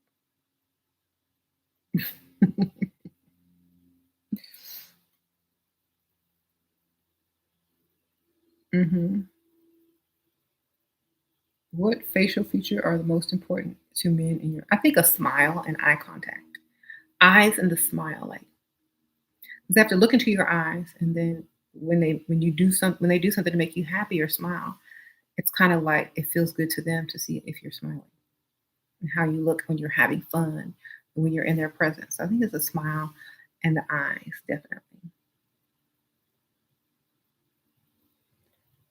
But you know, a lot of men are different, so it just depends on their preference. But I feel in the majority, it's that.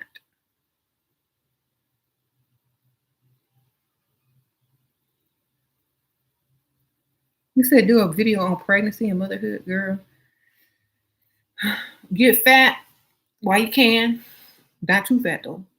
Eat all you can while you can. Wear cute maternity clothes. Have fun. Do your registry. Relax. If you have a job, quit it and never go back. Sprinkle, sprinkle. Prepare for your child. Your relationship's about to change majorly. So,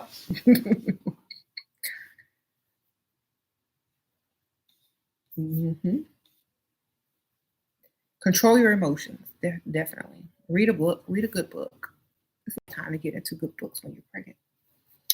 Um,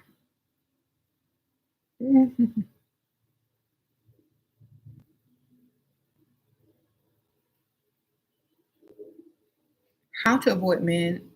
How to avoid when a man wants separation of property in marriage. Don't get married. Sprinkle, sprinkle. That's how you avoid him. Don't marry him. Don't even talk about marriage if he. Oh, you mean you're already married? He wants separation of property in marriage, or you're getting married and he wants separate. Then don't marry him. Tell him then we just in a long term relationship engagement until you ready to get married. Because that's what marriage means. It's a contract, a business contract. If you ain't trying to do no business, then get away from me. Okay, sprinkle, sprinkle. You said is James romantic? I think a lot of people would say he was, but when like I think a lot of people would say he is romantic, but not in a traditional sense. But like the little things that he does is very romantic. Like he'll fix me food, he'll fix me drinks, blankets on me when I'm sitting down. bring me food, vacuum out my car, like stuff like that. Like the little things. When we used to go out when we first, got together, yeah, he was very romantic.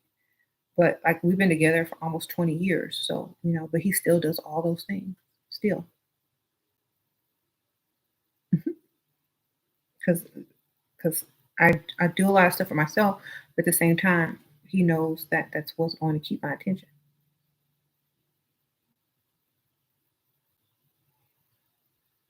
Hmm.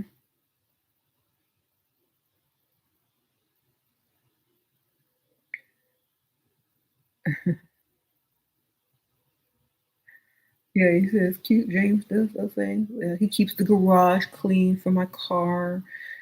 Actually, he needs to clean out the other side because he wants, but like we have like a lot of Christmas decoration and stuff like that. But he makes sure it's clean and he put like vacuum my car out and make sure all the garbage is taken out. He does everything he's supposed to do and makes me food, cooks, you know, brings me candy and donuts, even when I'm trying to lose weight. Sometimes that gets annoying.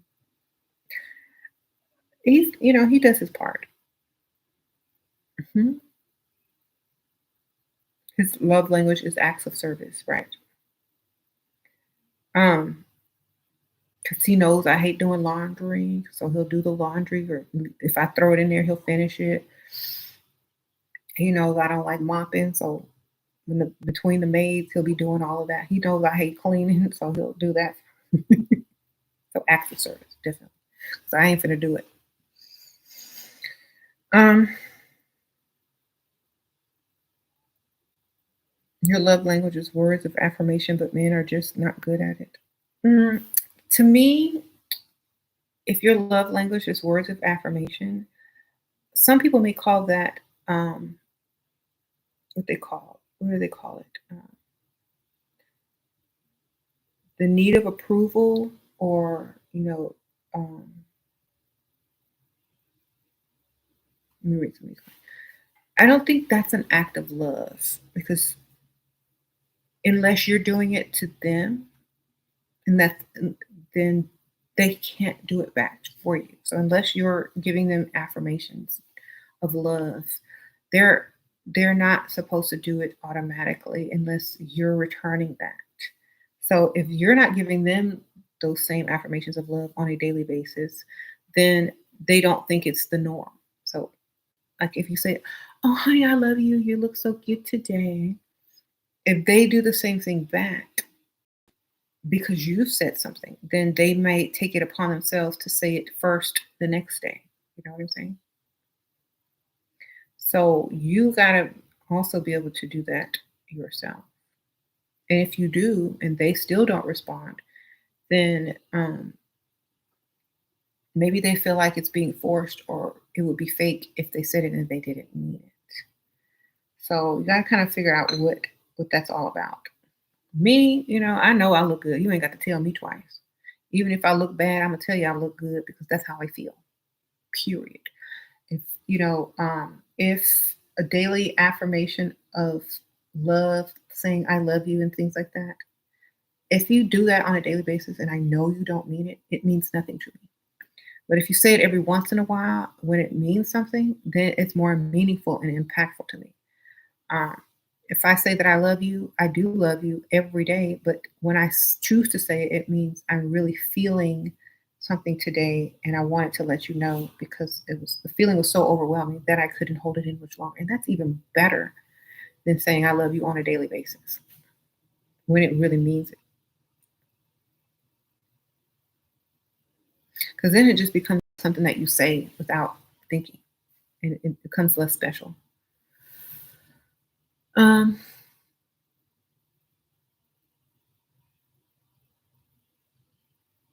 You said I like to see affirmation through actions. I know you love me, and I know I love you if I'm coming home every day on time, and you see me in the morning, noon, and night. And I know you love me when I ain't got to do the stuff I don't want to do. That's what it's like when you get married. That's love after you get married. Okay, you home, you here, you doing what I don't like to do, then we love each other. A lot of times romance takes a turn um, when your life changes or when you've been together a long time.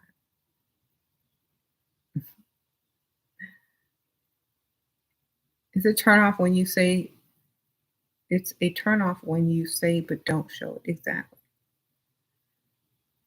I will inherit a family clinic so I will be more available in a few years. Okay. That's called active service. Okay. The best affirmation is active service, though. They can just lie through words. Exactly. So, yeah, I'd rather them prove it than them say it. Do feel like I become more like friends or whatever after some time? Yes. You definitely become more like friends after you've been married a long time.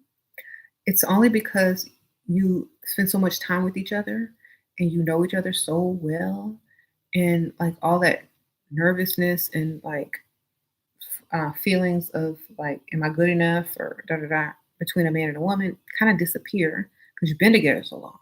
So now it's just like you're friends, and now you have this relationship and this friendship to develop. But at the same time, if you incorporate romance into it, you don't forget that you're still, you know, man and woman. But at the same time, if you are more friends than you are like newlyweds, you can get a lot more done. Your household is more productive and you're less emotional about the little things that don't really matter anymore. So I feel like in the beginning, it's very important to have that really romantic, man and woman relationship. But then as time progresses and you are getting more to the friendship phase, it's more powerful anyway. Like the bond is stronger and it really can't be broken by much. It's kind of like if you have a friend or a best friend and um, they do something or say something bad, and but you're just going to forgive them after a couple of months or a couple of weeks or a couple of hours, whatever. Then forgiveness is easier when you guys are more friends and less emotional and caught up in that whole, thing like jealousy and stuff.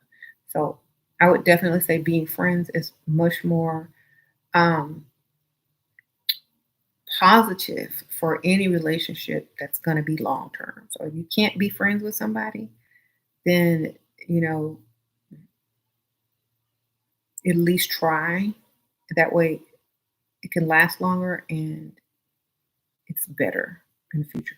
And your kids can see how people evolve in a marriage, and they're not expecting this, whirlwind, lovey-dovey, romantic relationship through the entire, marriage. They can see how it changes, and they're not going to have, certain expectations that fairy tales give us, and they're going to see the reality of it. So they're going to know when to be emotional, when not to be emotional, when to be serious, when not to be serious. And so it's also a good lesson for children when they see their parents able to be friends as well as romantic.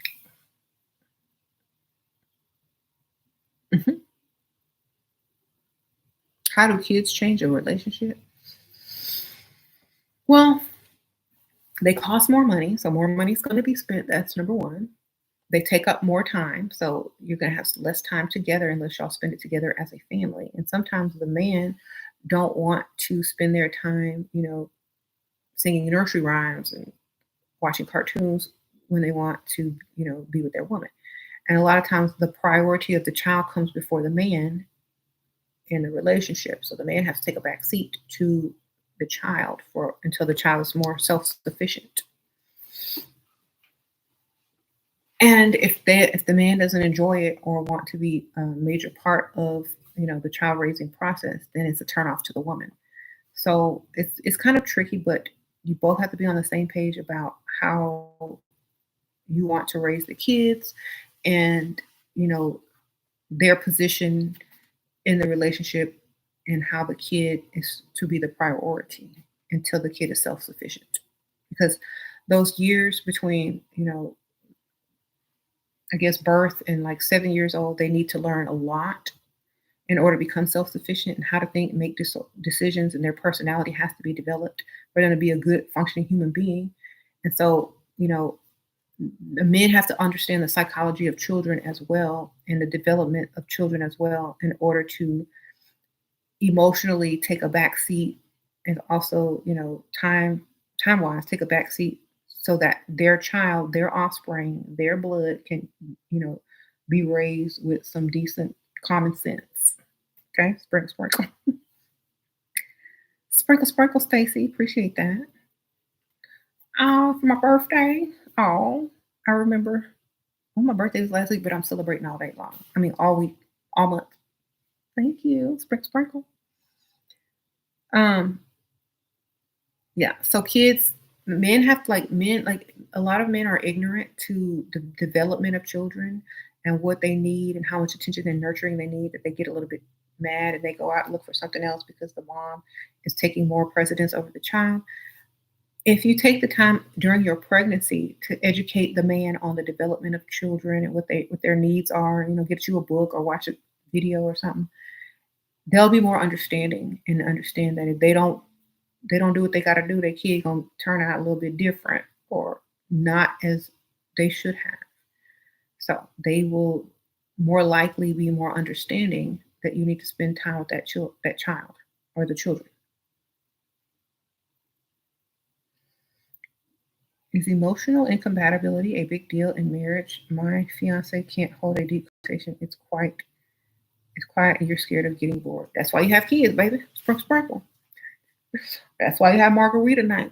That's why you play music. That's why you watch TV. That's why you have Mimosa Sunday. That's why you read a book. That's why you have a friend that you can talk to. That's why you get on YouTube and go listen to whoever on YouTube speak deep because your man and your husband is not going to be your everything. Okay. There's like he paid the bills. He got money. He might not can talk about nothing deep. You might be like, I know I have the same issue sometimes, but at the same time, I have to remember he's a totally separate person than I am. So I can't expect him to be the exact same. But you know, um, you can talk to other people who share similar interests, and you can watch videos or read books on the subject that you want to discuss, or whatever. But it's kind of funny because a lot of times when you don't have a lot in common, you have to find other things you do have in common. It's kind of frustrating, but at the same time, we change as we get older. Our interests may change into what they weren't before, and we may evolve, in a certain way. And you just being friends allows you to have that adjustment and respect it. What if it's backward and he's always want to be with you? I always want. What makes being with you expensive, so he don't always want to be with you.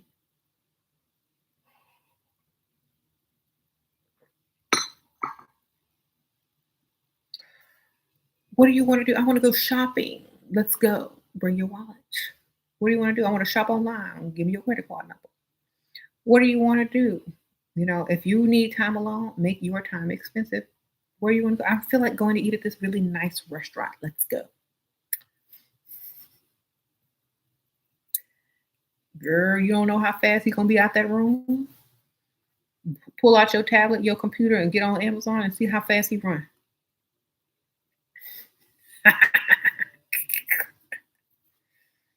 Pull up an expensive website.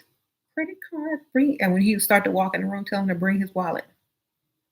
Could you go get your wallet? I'm shopping online. I want to buy matching shirts. Girl, he gonna run for his life.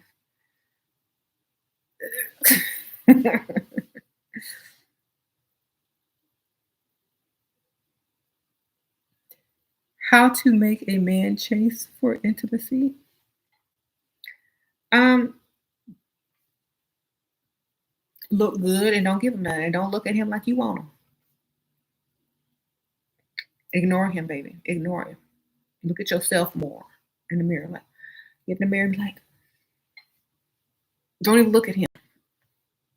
Act like he can't even have it. Like when he started, like, I look so good.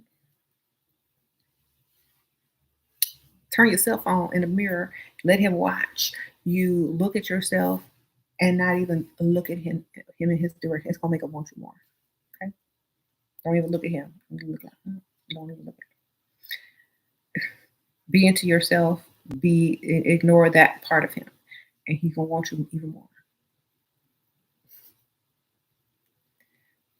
That's how you make him chase. Don't give him none when he asks, and look good every day.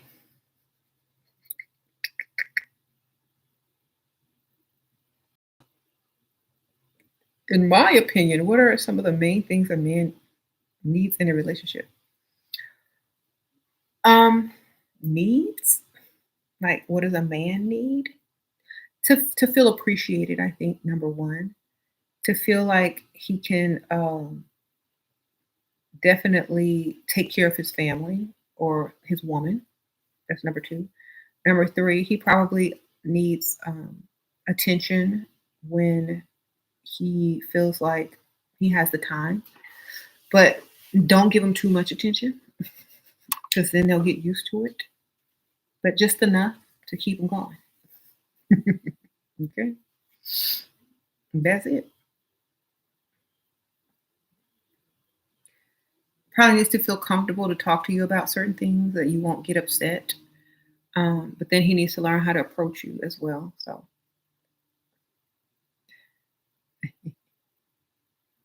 you're 23 and you're having a hard time dating. You have abandonment issues and have fear of getting left for someone else. How can I level up so I can stop caring if a man leaves and finds another one? Um, be like no other woman, baby. Because if he leave and get up and go find another woman, that's exactly what's gonna be, another woman. It ain't gonna be you. And he will always wish that he would stay with you. Be that woman that he cannot replace. And the chances of him leaving you is less likely if you're that woman that he can never replace. Okay. That means any man you date needs to look at you as a woman he can never replace. Okay. And then you'll feel less likely to be abandoned because he can't replace you and you know it. And so you won't have that feeling and you won't care. And if he does leave, you won't feel like you got the bad end of the bargain. You'll feel like he got the bad end of the bargain. Okay. So be the woman that he can never replace and that he will always regret losing. And if the relationship should end, then you win still. Like I know ain't nobody gonna ever be able to replace me, no matter what they do, ever. Because I am this force to be reckoned with, and you will never ever find another like me. And if you lost me, you're bad. Period. That's how I will always feel, and that's how you should feel. Even if you have this fear, if you start feeling like that on a daily basis, you will never, that fear will be gone. Okay. They will fear losing you at that point. And once they have that, once you lose that fear, and now the fear is theirs of losing you, then you have the power. Period. You got that power. Stop fearing it and start embracing who you are. How can you make a man jealous? Earn more money than him? Ah,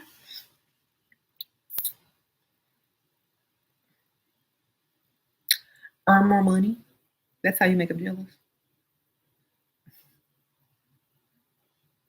Oh, you mean with another man? Okay. If your goal is to make another man jealous, you shouldn't, because it's childish.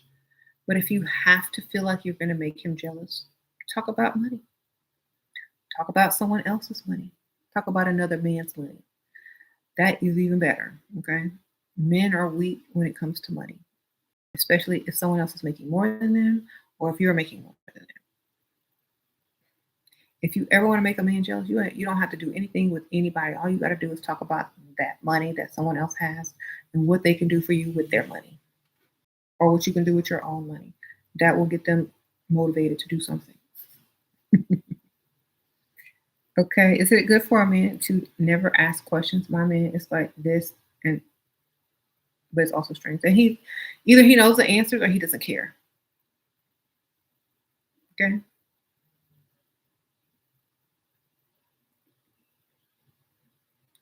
It's not good or bad. It's kind of like you have more freedom if he doesn't ask you as many questions. When you start asking questions, you know something is different. So pay close attention to things. Any ideas of side hustles to make extra money, please? Um, I have a whole book on how to get money like that. It's just go to my Amazon's. Hold on, let's see if I can link it. Shine. Oh, let me see if I can find it. I always do this during the video. Hmm. Here we go.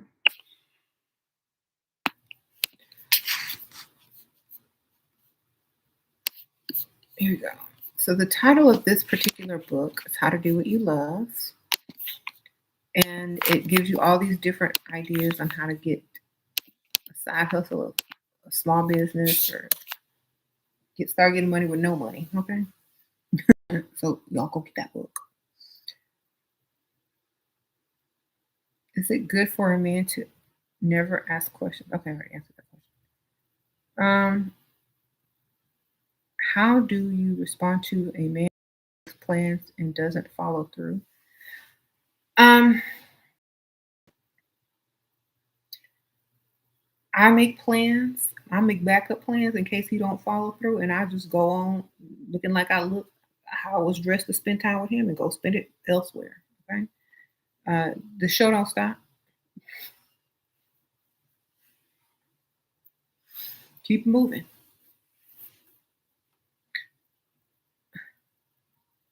Like if he says, "Oh, I'm so sorry, I'm gonna have to cancel this evening." Oh, don't worry about it. I have backup plans. Have fun. Bye. Don't worry about it. See you when I see you.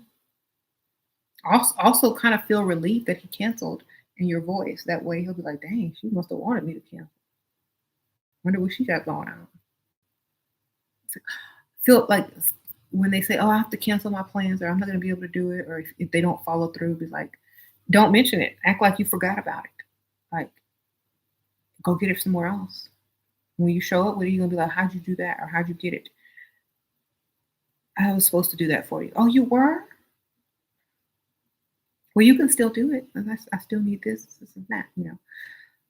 But definitely, if it's plans like for the evening, and they call to cancel, just feel relieved in your voice and say, "Oh, that's okay. I have backup plans. Don't worry about it. Have fun," or "I hope you're feeling okay," or "Talk to you soon."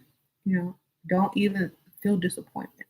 Because if he feels like you still have a life without him and that you're gonna keep moving on and that you have this great social life, then he's gonna feel like he's missing out on getting to know you and spending time with you, and that breaking plans with you is not a big deal because you didn't put that much, um, you know, energy in that relationship anyway.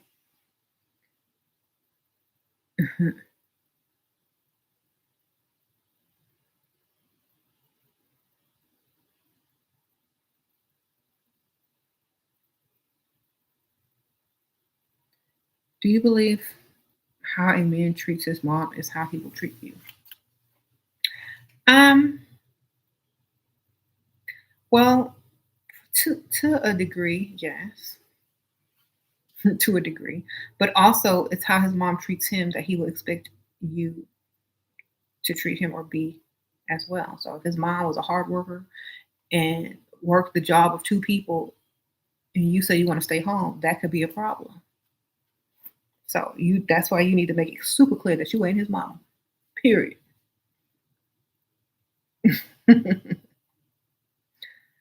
You can treat your mama any kind of way. She could treat you any kind of way, but I am a whole different person, and here are my standards. Thank you, sir, ma'am. Um, okay. If they were raised in a good environment and the mom stayed home and he treats her good, and that's what you like to see, then great. But if you see him asking her for $20 until payday, run. Okay, sprinkle, sprinkle.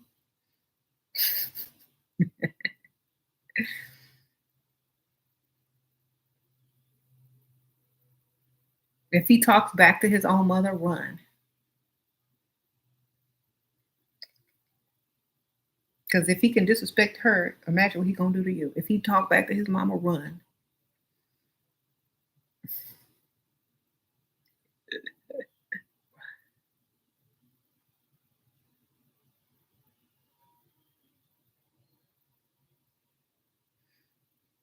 Mhm. Run quick and don't look back. All right. Um,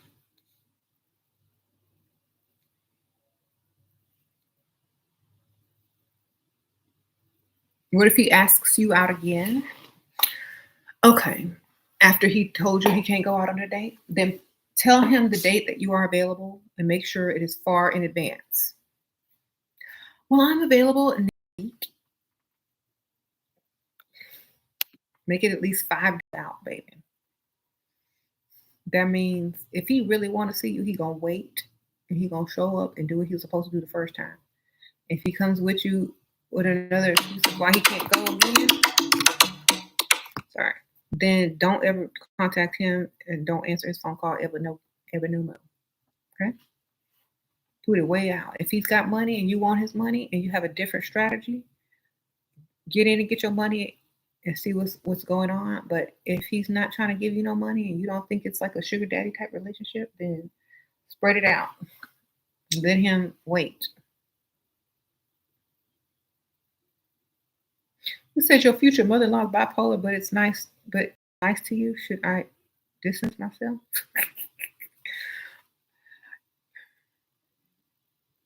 Honestly, I would never spend enough time with other people to have to say I distance myself because I will naturally distance myself from anybody that is not people I want to spend time with.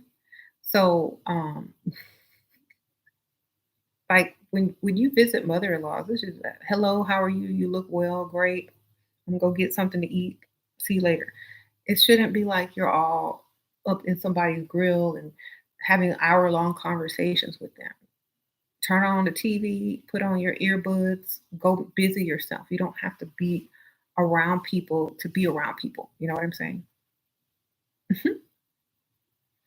I'm not gonna sit there and entertain somebody and look at them and force myself to talk to them if I don't want to. I'm gonna be extra very busy whenever they come over. Oh, I need to go paint my nails. Oh, I have a chip on my nail. I'll be right back, you guys. I'll be right back, mother-in-law. I'll be right back. Oh, you know what?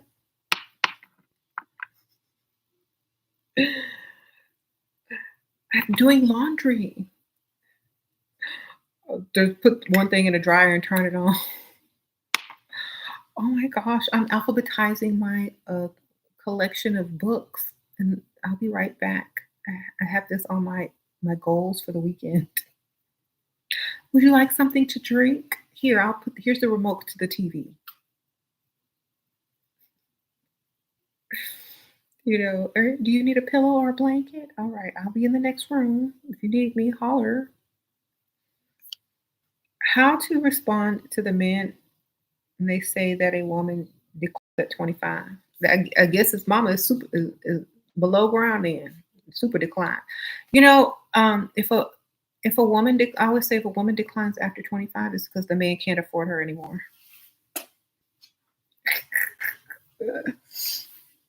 Or he dealing with the wrong kind. She working so hard. Are you paying her bills? Is she working? Is she clocking in somewhere? That's why she declining. Where your money at? Why you ain't paying for 'em? Okay. See, she doing your job and her job. Of course, she gonna be declining. You got the money to keep her from declining? Then shut it up. That's what I was saying. Oh, woman declines at 25. Oh, that's because usually she's probably dealing with a man who's not paying her bills. But if you had a man that was paying your bills, you start looking better and better and better, baby. because you ain't got to get up and work. You can stay home, self self pamper, and sleep in on the weekends, and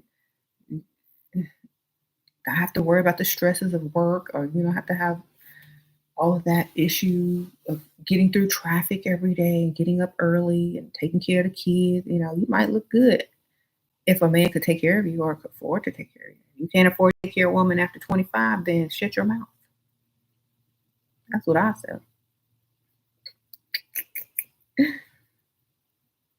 Okay. You said your husband comes from an affluent family and his parents, especially mother, control us with financials, gifts, clubs, homes. Mm-hmm. Well, I would figure out how to make money on her money. Okay. Let me tell you, I'm too smart to be controlled by anybody. I'll figure out how to make my money, her money work for me. Now, when you figure that out, then you can control whatever. That's all I'm gonna tell you. See how smart you are. Okay. See how smart you are. See what you can do with that information I just gave you. All them gifts, put them on eBay. All them, all them financials. Make up some fake bills and stick that right in your bank account, or start your own business with your fake bills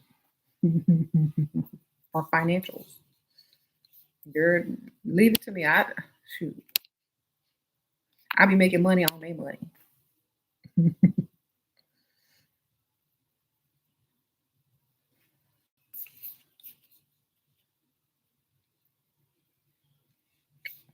You got a home, you got money, rent your home out as an Airbnb for the weekend. Get your money. Go stay in a fancy hotel. Stay at the club, and then go get you a hotel that night and make your money from her house. Have it redecorated. Build a guest house. Rent that out. You know,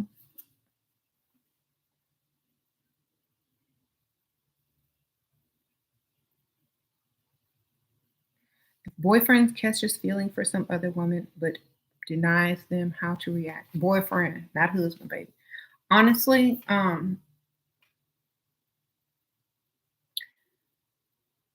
for me, like I said, I gotta have the advantage always. If you're in a relationship where you don't have the advantage always, then you're gonna run into these problems. This is why I don't run into these problems, because I try to have the advantage. So if your boyfriend caught feelings for another woman and he's denying it, and you know he's lying, then obviously there's something that he likes about her, and there's something that is giving him the freedom to even explore that option. It's A, because y'all ain't married. B, is he paying all the bills, baby? Is his money tied up with you? You know what I'm saying? Are you putting anything on them bills? Is he asking you for, do y'all live together? Honestly, if he don't have the time or the money or the energy to be bothered with some other woman, he can't be. You need to take up all his time, all his money, and all his energy. And he won't have time, or he won't be able to afford to have feelings for nobody else. Okay, sprinkle, sprinkle. You have the advantage at all times. If you don't, then you might have to worry about things like ask for more. Ask for more. Start doing what I said in the beginning of the video. We're having old Hollywood movie night. We're having mimosa Sunday. For my birthday, I want you to take me to the symphony. That means you're gonna have to get up and get dressed. You're gonna have to start thinking more about me. This is what I want. You Every week we have a plan that we're gonna stick to. We're going to invite people over, or friends over, or family over for brunch on Sunday, or we're going to go out to eat. Make a weekly plan to do something and stick to it. Make sure he's dressed. Make sure he's catering to you. He ain't got time for nobody else, baby. Okay. Make sure his to do list and stuff to bring to the party is his responsibility. Okay, you're bringing the wine, you're bringing the food, whatever. You know, make sure every Friday or every Sunday or whatever, have something for him to look forward to. So he too busy and worried to even be thinking about somebody else. Okay.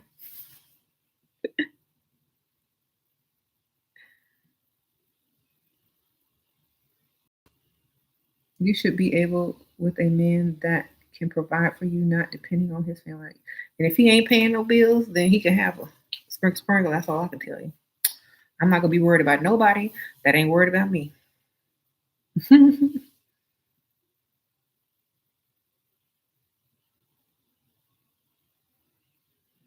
You want to become a mom, but you're afraid of being a single mom? Then marry a man with money, baby.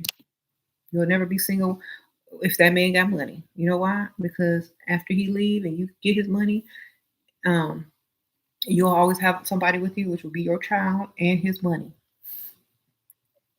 Okay. And eventually you'll find someone else and you won't be broke. Whenever I hear the word single parent, I always think of being broke.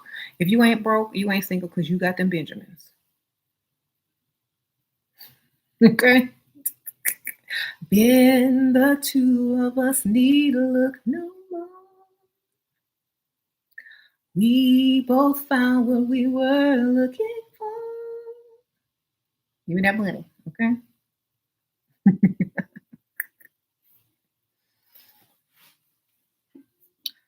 It's all about the Benjamins, baby. So for me, you will never be single as long as you got Ben.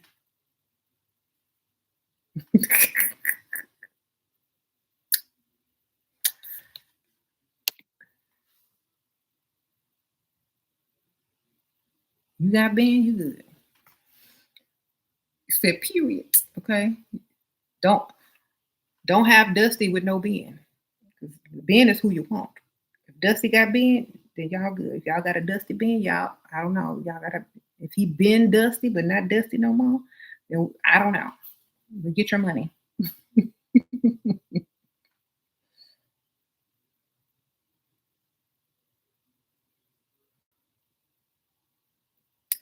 How do you feel about a man who wants to lead? He's a good man, a doctor. We've been together over 2 years, and he said he wants me to be more agreeable. He wants to pay, but wants tradition. If tradition requires me doing manual labor when I don't feel like it, then we're going to have to hire a traditional cook and a traditional maid. Because honestly, I'll be more agreeable if I have a cook or a maid. If you demand dinner on the table every night and a clean house when you get home every day, even if when we have kids and this and that, and I have a life too, we will be agreeable. I will be more agreeable if I have the time and energy and happiness to be agreeable. So if you can supply those things, I will be as agreeable as you like, baby. If you got a maid coming here vacuuming and washing these dishes and straightening up and doing this laundry, I will agree. If you have someone to come in and cook and maybe do like weekly meal prep and stuff like that, I would definitely be agreeable. But if you expect me to be a slave and have your meals on the table and your house spotless when you get home, then you got another thing coming because I do not agree. But I will agree to that divorce and I will agree to that alimony. How you doing? Sprinkle, sprinkle. Okay. And I will agree to an autopsy. And I have already written my mama, if I die mysterious causes, y'all better autopsy me because this is a doctor. He got access to different types of drugs and stuff. And y'all better look for needle marks and spaces that like in between my butt cheek when you ain't gonna check. Watch forensic files. Sprinkle, sprinkle. Don't let them fool you. And look between my toes. Look where the crackheads, the heroin addicts shoot up in between your toes, fingers, and then your butt crack. That's where you're gonna find the forensics at. Okay, look very carefully.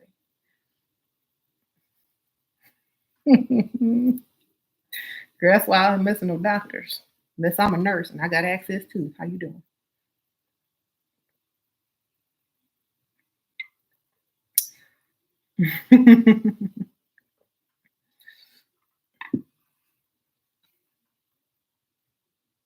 Girl, we gonna have hidden cameras in the house and he ain't even gonna know about them. How you doing?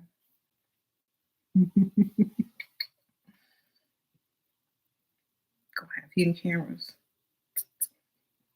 I'm feel like you're not getting me. Sorry. I'm gonna have my own stash too. You start acting if I feel weird, you gonna feel weird. Um, I'm gonna use your prescription notepad too. How you doing? Girl. Anyway,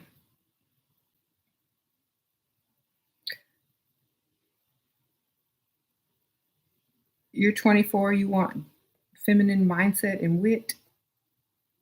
It taught you so much, now you're leveling up. Good for you, y'all. You know, when you level up and get your bag, get your own bag first. Okay. Which means make sure you saving your money and spending his money. Keep your money, but spend his money. So it's better for us to be selfish and have a plan with the relationship to begin with. Of course. Don't you think they're doing the same thing? Don't you think they're watching out for their best interest and their assets and telling you exactly what they want out of the relationship? Don't you think men are doing that already? They are. So why shouldn't you? I'm not, look, I'm not a woman. A woman is not here to be a servant. Okay. And if you think they are, then you don't know what a woman is. A woman is not here to be a servant. Now you can be of service if you're allowed to have the lifestyle that you're able to freely give on your own will of self. But if you feel like you're forced and you don't want to, then it should be your choice. Like, I don't feel like cooking today. I ain't gonna cook. I gotta go a second. Order out. Order pizza, baby. The house dirty today. Hire a maid. I didn't feel like cleaning. I am not your servant. I am your wife. And if you want a servant, you will hire one. I'm never going to be a servant unless I'm being paid as a servant. You know what I'm saying? And I'm too cute to be a servant. So I'm going to be my own woman and have my own business. Period. You know. So make sure you understand that before you marry anybody. You ain't their servant. They can hire them though. Sprinkle, sprinkle.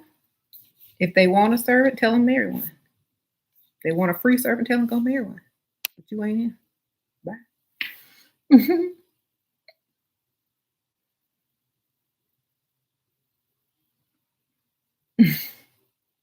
You said an old man take care of you, but he say dumb stuff and you get upset and lose your temper.